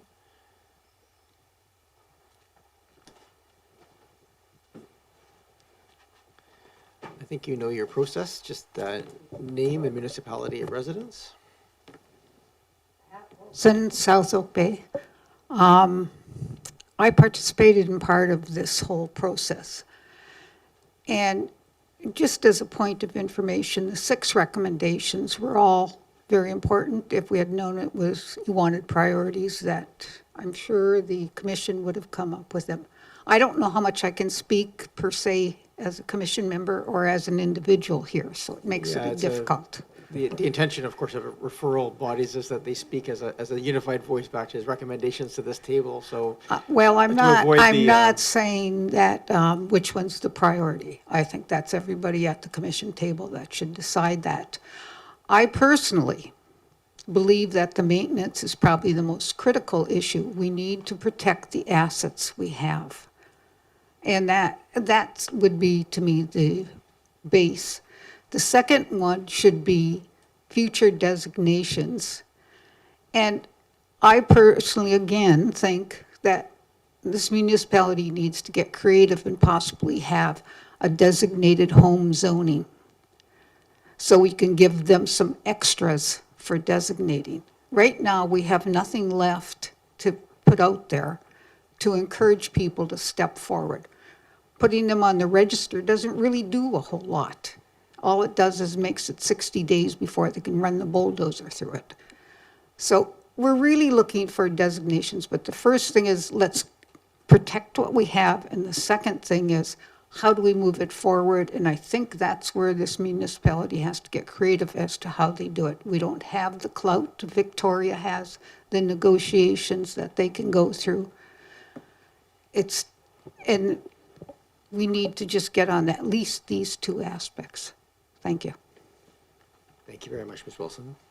Oh, any questions? Anybody else from the public wish to talk to council on this item? Please come forward.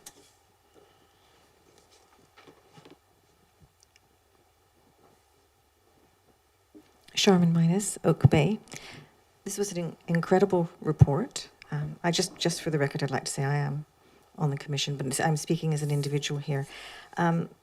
One thing that struck me were the estimated costs. It's because I don't know the procedure about talking about the maintenance bylaw and how you put it through.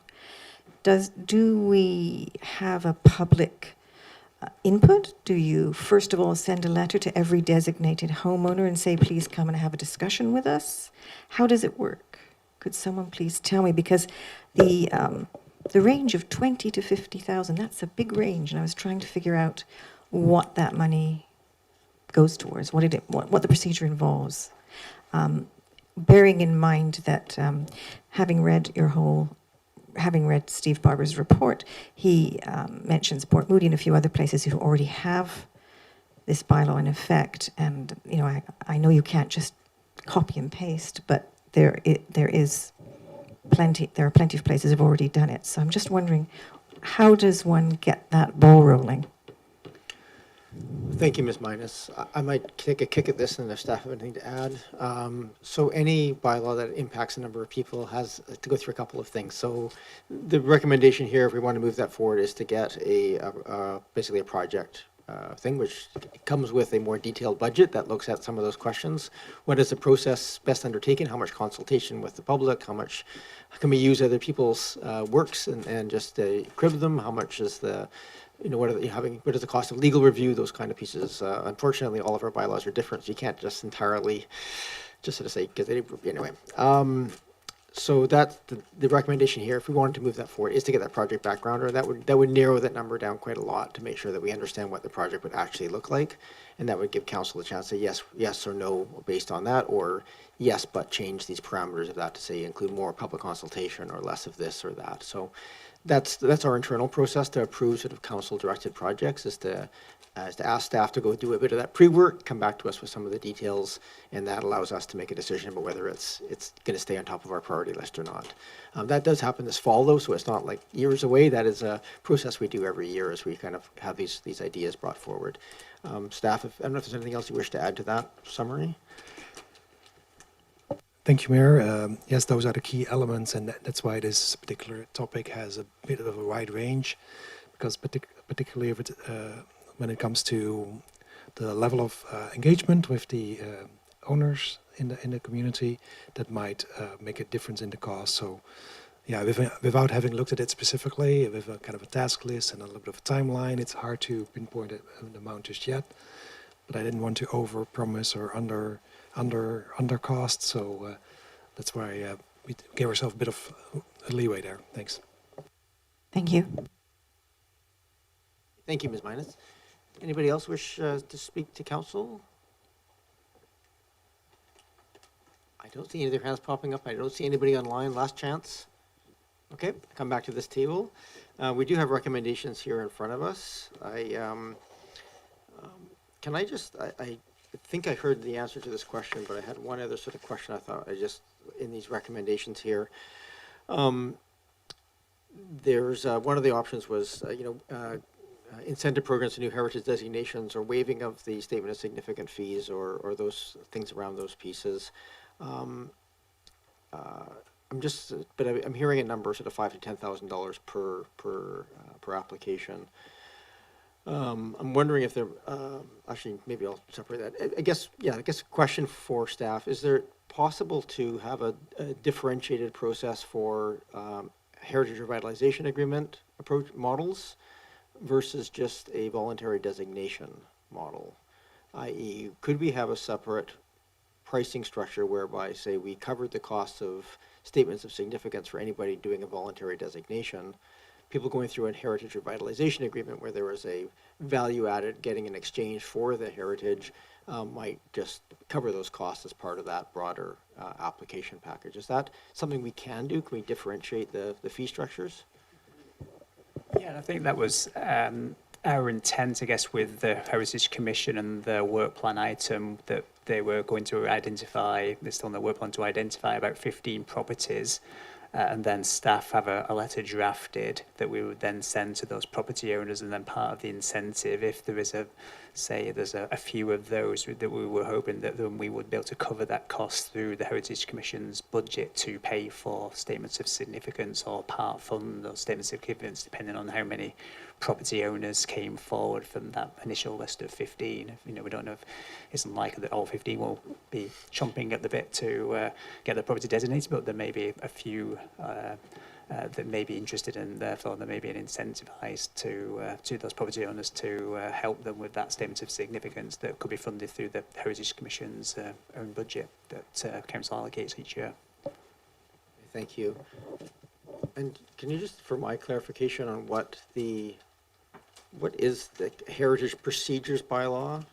Like from staff's perspective, I was trying to wrap my head around the benefits of the heritage procedures like that. Anytime we draft new bylaws, it's a fair bit of work. I'm just trying to get my head around if staff have a good understanding or can share with me just a little, or us a little, what are the benefits of a heritage procedures bylaw? Would that be covered in the project background, or if we wanted to kind of get those details? Yeah, I guess, in an ideal world, it would have all our procedures to do with heritage properties in one bylaw, and I guess there is some simplicity and ease of use of that bylaw. I do believe that currently we have an updated, last year we updated our development applications procedures bylaw.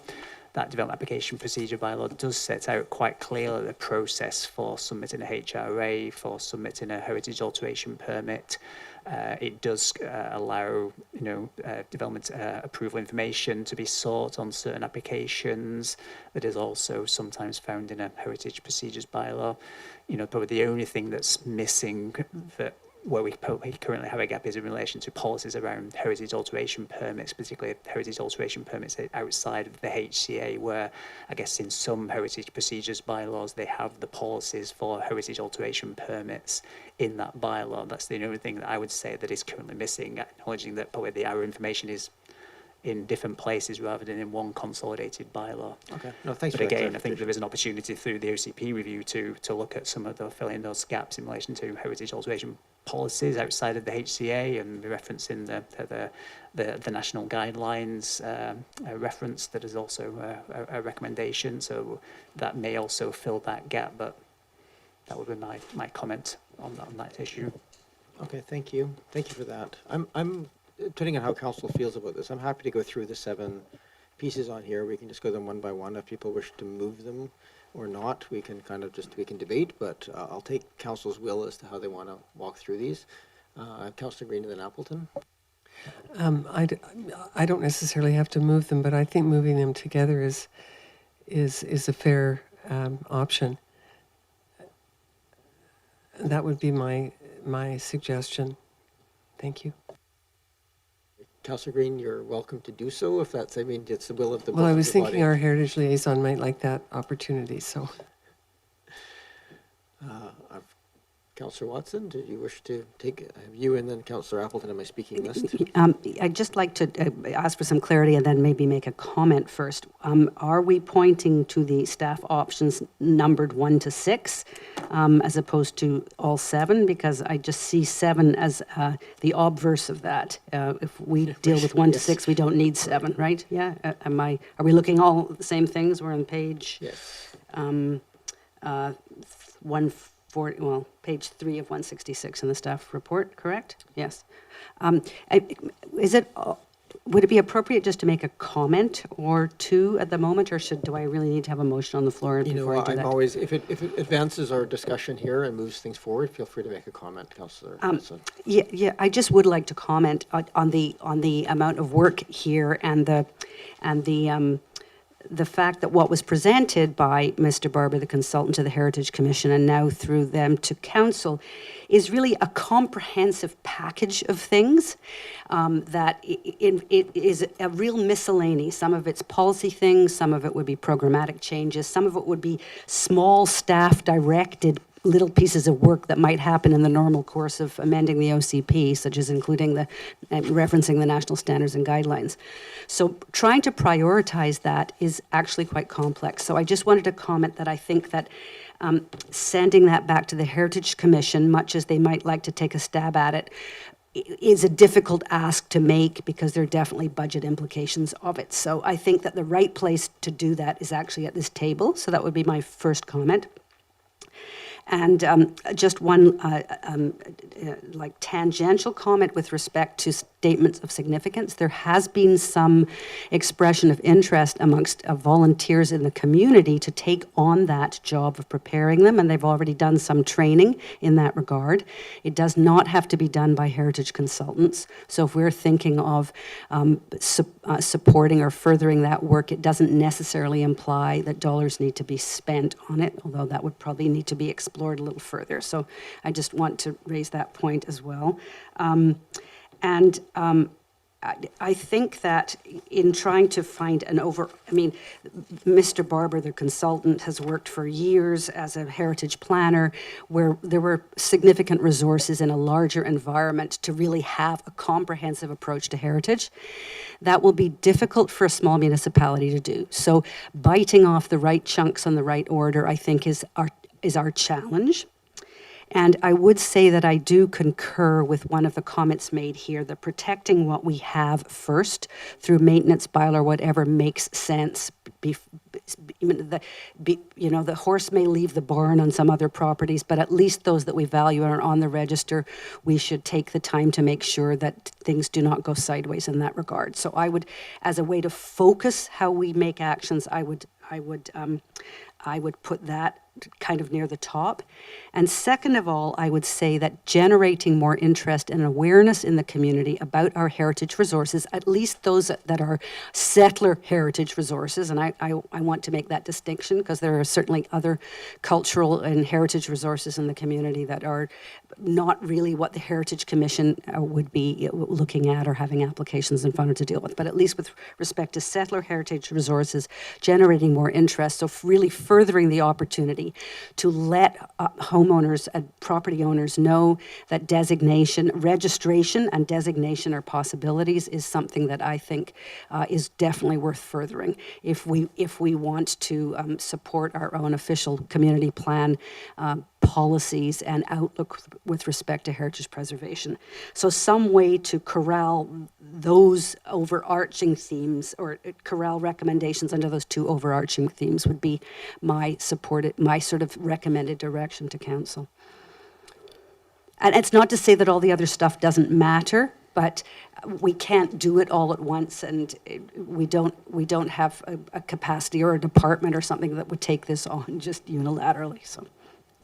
Well, thank you, Councillor Watson. If you wish to move these, I guess it's hard for us to kind of have a debate about the prioritization of them. Some of them do require some additional information before we advance them in all likelihood. So I'll leave it to you. If you wish to make motions at this time, I'll let you do that. If not, I'll go to Councillor Appleton, who's next in the speaking order.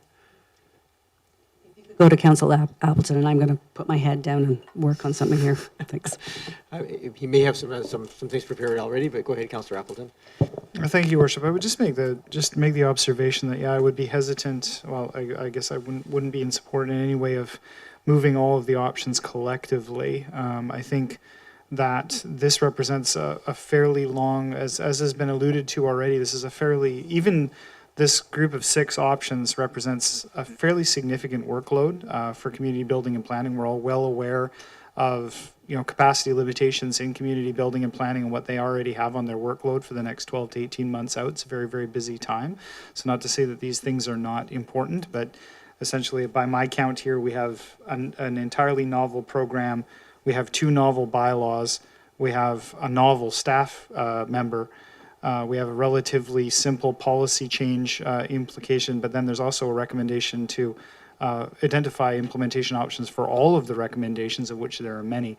It's a significant capacity concern for me. So in the sense that I don't want anything to get lost out of this really valuable report, I think realistically, this has to have a strong prioritization. So I guess it is to the will of council as to whether or not it's more appropriate, as has been mentioned, for council to prioritize these options, and I do believe they have to be prioritized, or whether we refer it back to the Heritage Commission to allow them to have an opportunity to prioritize them. So that I'm not decided about that at this stage of the game, and I can hear my colleagues' comments on that, but I just want to be very realistic about that. This is everything that is implied here is a lot of new content, and even just the development time for backgrounders and the material that's going to take to suss this out is a lot of time for community building and planning and what's already a very busy time for them. So I think that we have to be very conscious of prioritizing the most important pieces out of this, because the department's capacity is going to be very limited in this regard. So that's just my observation, Your Worship. Sure, thank you. I have just in the order of speaking order, first time speakers, Councillor Patterson next. And I have Councillor Green, I have you as a second time speaker in a moment. Yes, thank you, Mayor, and I agree wholeheartedly with Councillor Appleton's comments, but I really do appreciate Councillor Watson's enlightenment as to her opinion on where to start, because that helps guide us. I am just wondering, though, because even the work, as Councillor Appleton referred to, on the project backgrounders for all of this seems to be a fairly significant amount of work. So I would like to have some commentary from staff on that. But realizing the backgrounders are necessary, not for all of this to happen immediately, but even for future planning. So I'm wondering if we can parse out from the staff to do this work, what could be reasonably accomplished within the upcoming budget cycle. Mr. Bull, it's a big ask of you to answer that question. Yeah, thank you. Yeah, we are mulling this over as the discussion proceeds. So it depends. I think particularly recommendation 5, or option 5, I should say, reviewing all heritage review recommendations. That's definitely a significant piece of work that, if that were to pass, it would fall in the category of time permitting and capacity permitting, and it won't happen in the short run, I think. Then the others, number 3 is the easiest one, because that is pretty straightforward addition to the OCP scope. The project backgrounders do take a bit of time and require some research. At the same time, the project backgrounders are kept high level for a reason. So even with a project backgrounder, there will be the need to, down the road, if council selects the project to proceed, to make a more detailed work plan. So I do think if council wanted 4 project backgrounders, we'll try to find a way to make that work, possibly get a little bit of support from one of our consultants that sometimes do support us. But as long as it's clear that is a high-level project backgrounder, that could be provided as part of the upcoming process. Thank you. Thank you, Mr. Bull. I'm going to just make an observation here as I go to the table before it's left for second-time speakers. I mean, I think the first 3 all have a fair bit of support from what I've heard spoken to. So we may want to just look at those primarily, and then look at maybe what to do with the balance if there's a will to do so. Any of the first-time speakers? If not, I'm going to go back to Councillor Green. You had your hand up, and then Councillor Watson, you indicated you wish to speak again. Excuse me. Thank you very much. And I'm speaking not only as a councillor tonight, but as a former Heritage Commission chair and as a former Heritage liaison in Oak Bay, and I also in another community. I think the key statement tonight was that we need to take care of what we have now. I realize when I say move all of them together, I do appreciate the comments of Councillor Appleton and my other colleagues.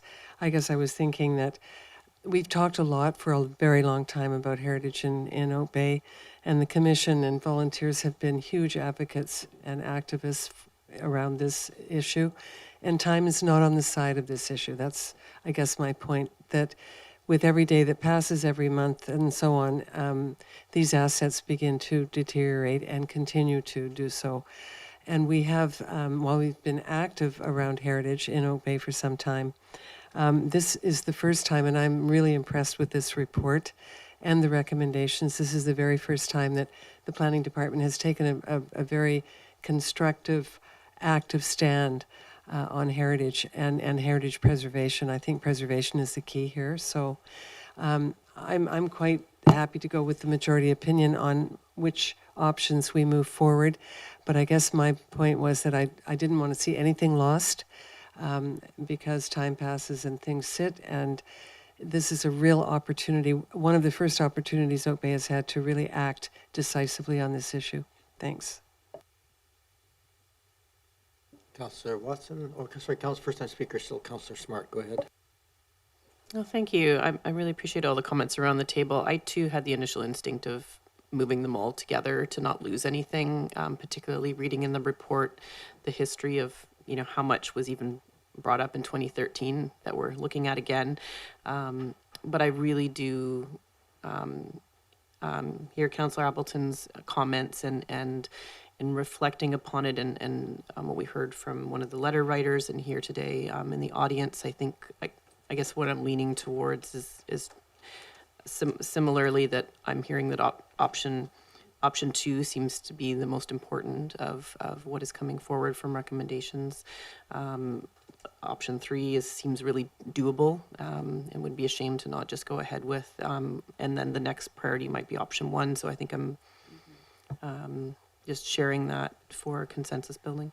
I'm going to go back to Councillor Watson, who's a second-time speaker. Yes, actually, my speech is actually a question to our CAO, and it's about a strategic planning process and priority setting, and how here there are 6 options, and some of them might be for future work in 26, 7, 8, or 9. How do those get captured unless they have an actual priority number put on them, like things that are still good ideas or future work? Where does it sit in the sort of corporate future to-do list?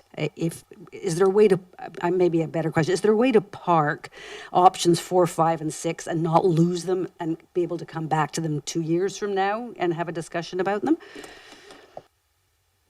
Ms. Williams. Thank you, Your Worship, and through you to Councillor Watson and the rest of Council. Yes, we do have a long list that's still attached to the Council Priorities Plan, and each year when Council does its review in late fall, early winter, consideration is given to those items, whether or not you want to bring them forward and consider them in the current decision block. Procedurally, we would refer any items we wish to have of that to the long list of the priority session so that we can pull them off that list in future. Ms. Williams, is that correct? My apologies, yes, I was nodding. Yes, certainly you could direct that a project background or be brought back on the ones that you deem to be a priority right now, and then identify the specific ones you would want put on the long list. Thank you. Councillor Watson? Thank you. In which case, then I would be prepared to move a motion. I would like to move that staff be instructed to, and I'm looking at actually deal with the options 2 and 3 immediately, so that those be current recommendations. I'm just going to separate them because I don't like mixing. Just do them one at a time? Yeah. Okay. So option 2, the staff prepare a project backgrounder for 2020. Yes, right. Yes, Standards that of would be my maintenance. first motion. Okay, standards of maintenance bylaw, moved and seconded, thank you. Do you wish to motivate, or is I think it's, or is it? I think, I think I'll keep this moving forward. I think we've heard why we'd like one of those bylaws. Okay, I agree. I don't know if there's any other discussion. I'm not seeing any, so I will call the question. All those in favor? Any opposed? None opposed? And then I would like to move that staff include a policy referencing standards and guidelines for the conservation of historic places in Canada in the official community plan during the update. Moved and seconded. Again, probably not a lot of debate here. Seeing none, all those in favor? Any opposed? None opposed? Anything else, Councillor Watson? No, I think that's all I want to move at the moment, but I would then like to move that options in this report here, 1, 4, 5, and 6, be put onto the list that the CAO just referenced. Sorry, I missed the name of it. I think it was a long list for the priorities session. Long list for priorities. And I'd like, if I can motivate about why option 1 is there and not with the rest of them right now. I would just like to say that with respect to incentive programs for heritage designation, we're in a bit of a,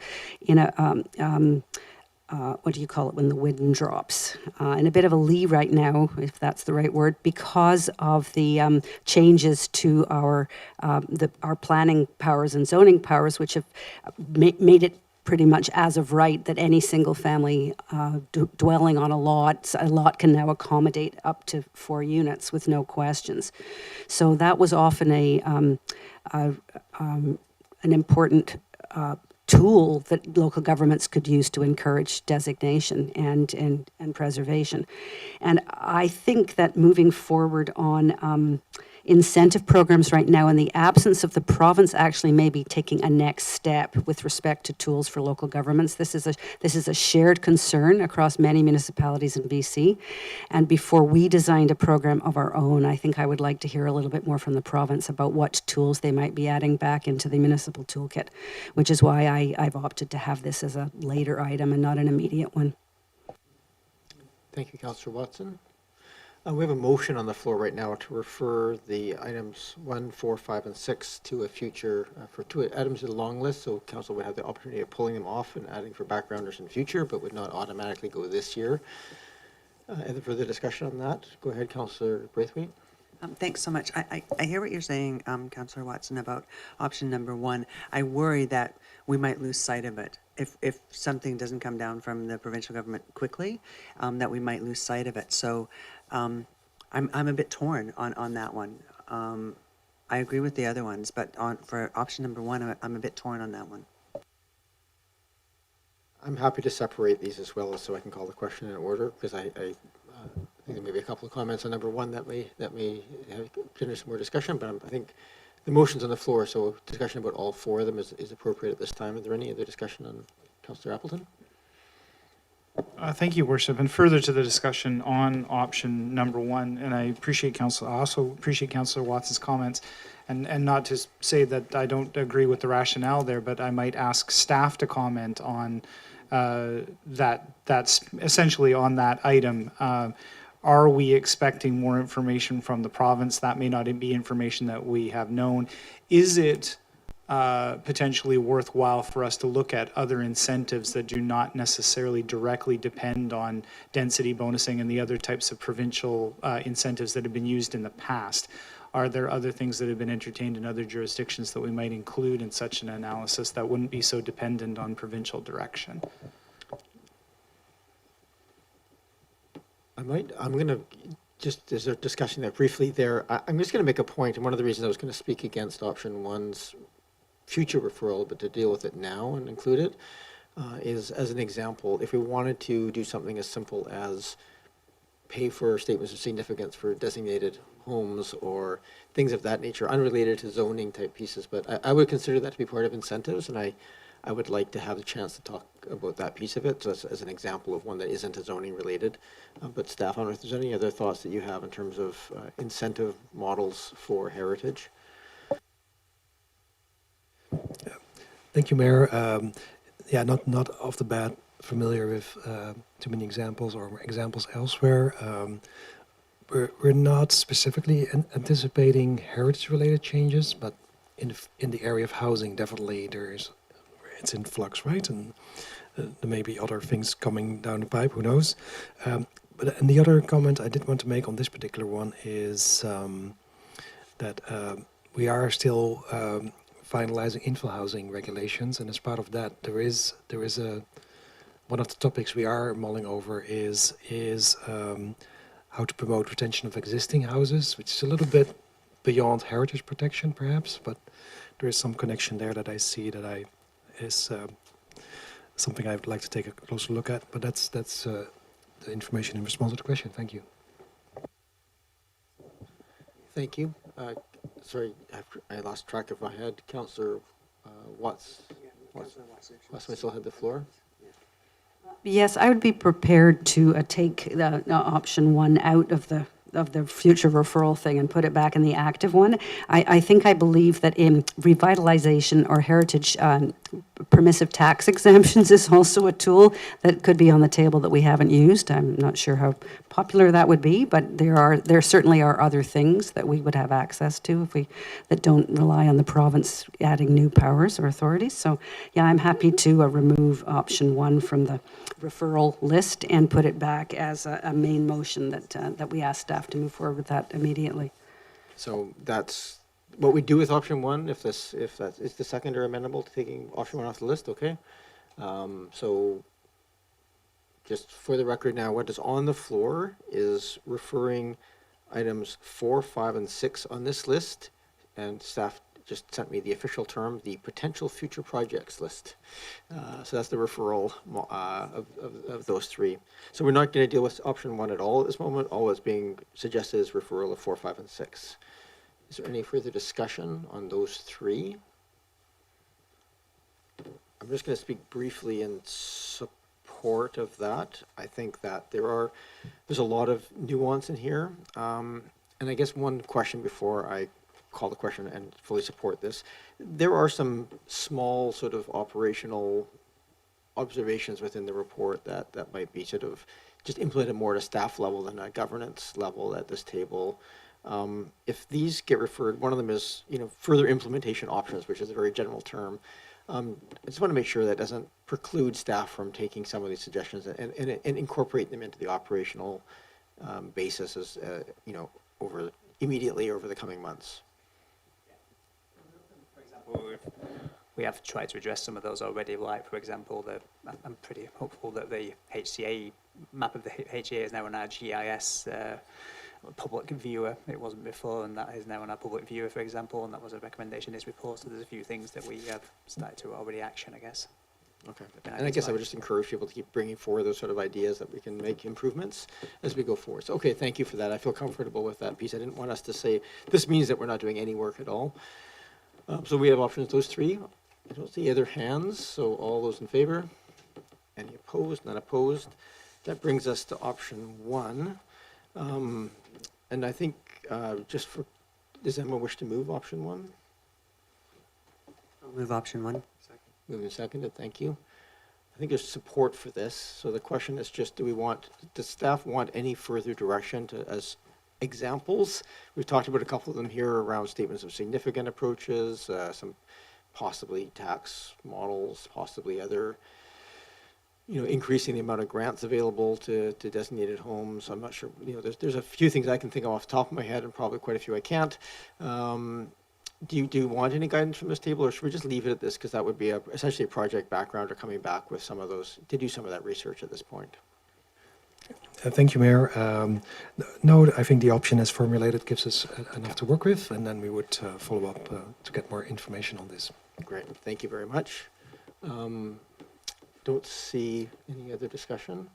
I'm just going to throw it out there as well. I think something that we may want to contemplate. This really isn't a governance high level at this point, but there may be some things that we as a body, both sort of the district, the commission, and the foundation could look at in conjunction with archives, is where people are interested in having designated house or even just registering their house, that we have just make it easy and fun for people to go and do the research on the house and start the statement of significance kind of model. So there's maybe a statement of significant light that people can do on their own or with some help. And then as things go on and people might want to go into designation or registration, then that can be more formalized and that research is partially done. So there may be some ways that we can make this enjoyable and kind of bring some of the community into some of these things as well. Doesn't necessarily have to be top down and top heavy. So I really appreciate the work of the commission. I'm just going to say that here because I won't have much more time, I think, after this one motion is left that was done on this one. I think there's a lot of really good and important information here, and it's helped sort of bootstrap us a bit forward. So thank you. With that, I'll call the question on this question, which is option 1. All those in favor? Any opposed? None opposed. Thank you very much. I don't think there's other. Oh, we probably do need a motion to receive the report. Second. Moved and seconded. Thank you. Before I call the question, I'll just say it again. Thank you so much to the Heritage members of the Heritage Commission that are here and those that aren't. Thank you for people who wrote letters. Thank you for all the people so interested in heritage. It is such a big part of our community to make it so livable. Oh. We can receive, but I have a question to follow. Okay, sure. Sorry, all those in favor of receipt? Any opposed? None opposed? Councillor Appleton? Thank you, Your Worship. I just wanted to ask a procedural question with respect to, as liaison to the Oak Bay Heritage Foundation, there are a couple of recommendations in this report that specifically refer to the Heritage Foundation. The consultant's recommendation which was supported by the commission, under point 3, for consideration by the Oak Bay Heritage Foundation, this report and its recommendations could be forwarded to the foundation for their information. Does that happen as a matter of course, or does council need to direct that information be provided to the foundation? When do you make that motion? I would move that the entirety of the consultant's report be forwarded to the Oak Bay Heritage Foundation for their information and review. The staff report, including all of the Yes, thank you. Okay, And- thank you. Moved and seconded. Perfect. Any discussion? All those in favor? Any opposed? Not opposed? Anything else? Okay. Any other discussion on this matter before we move forward? No? Any new business? Can I have a motion to adjourn? Move adjournment. Moved and seconded. Thank you. All those in favor? Any opposed? Not opposed? That carries. Thank you very much, everybody. And welcome back.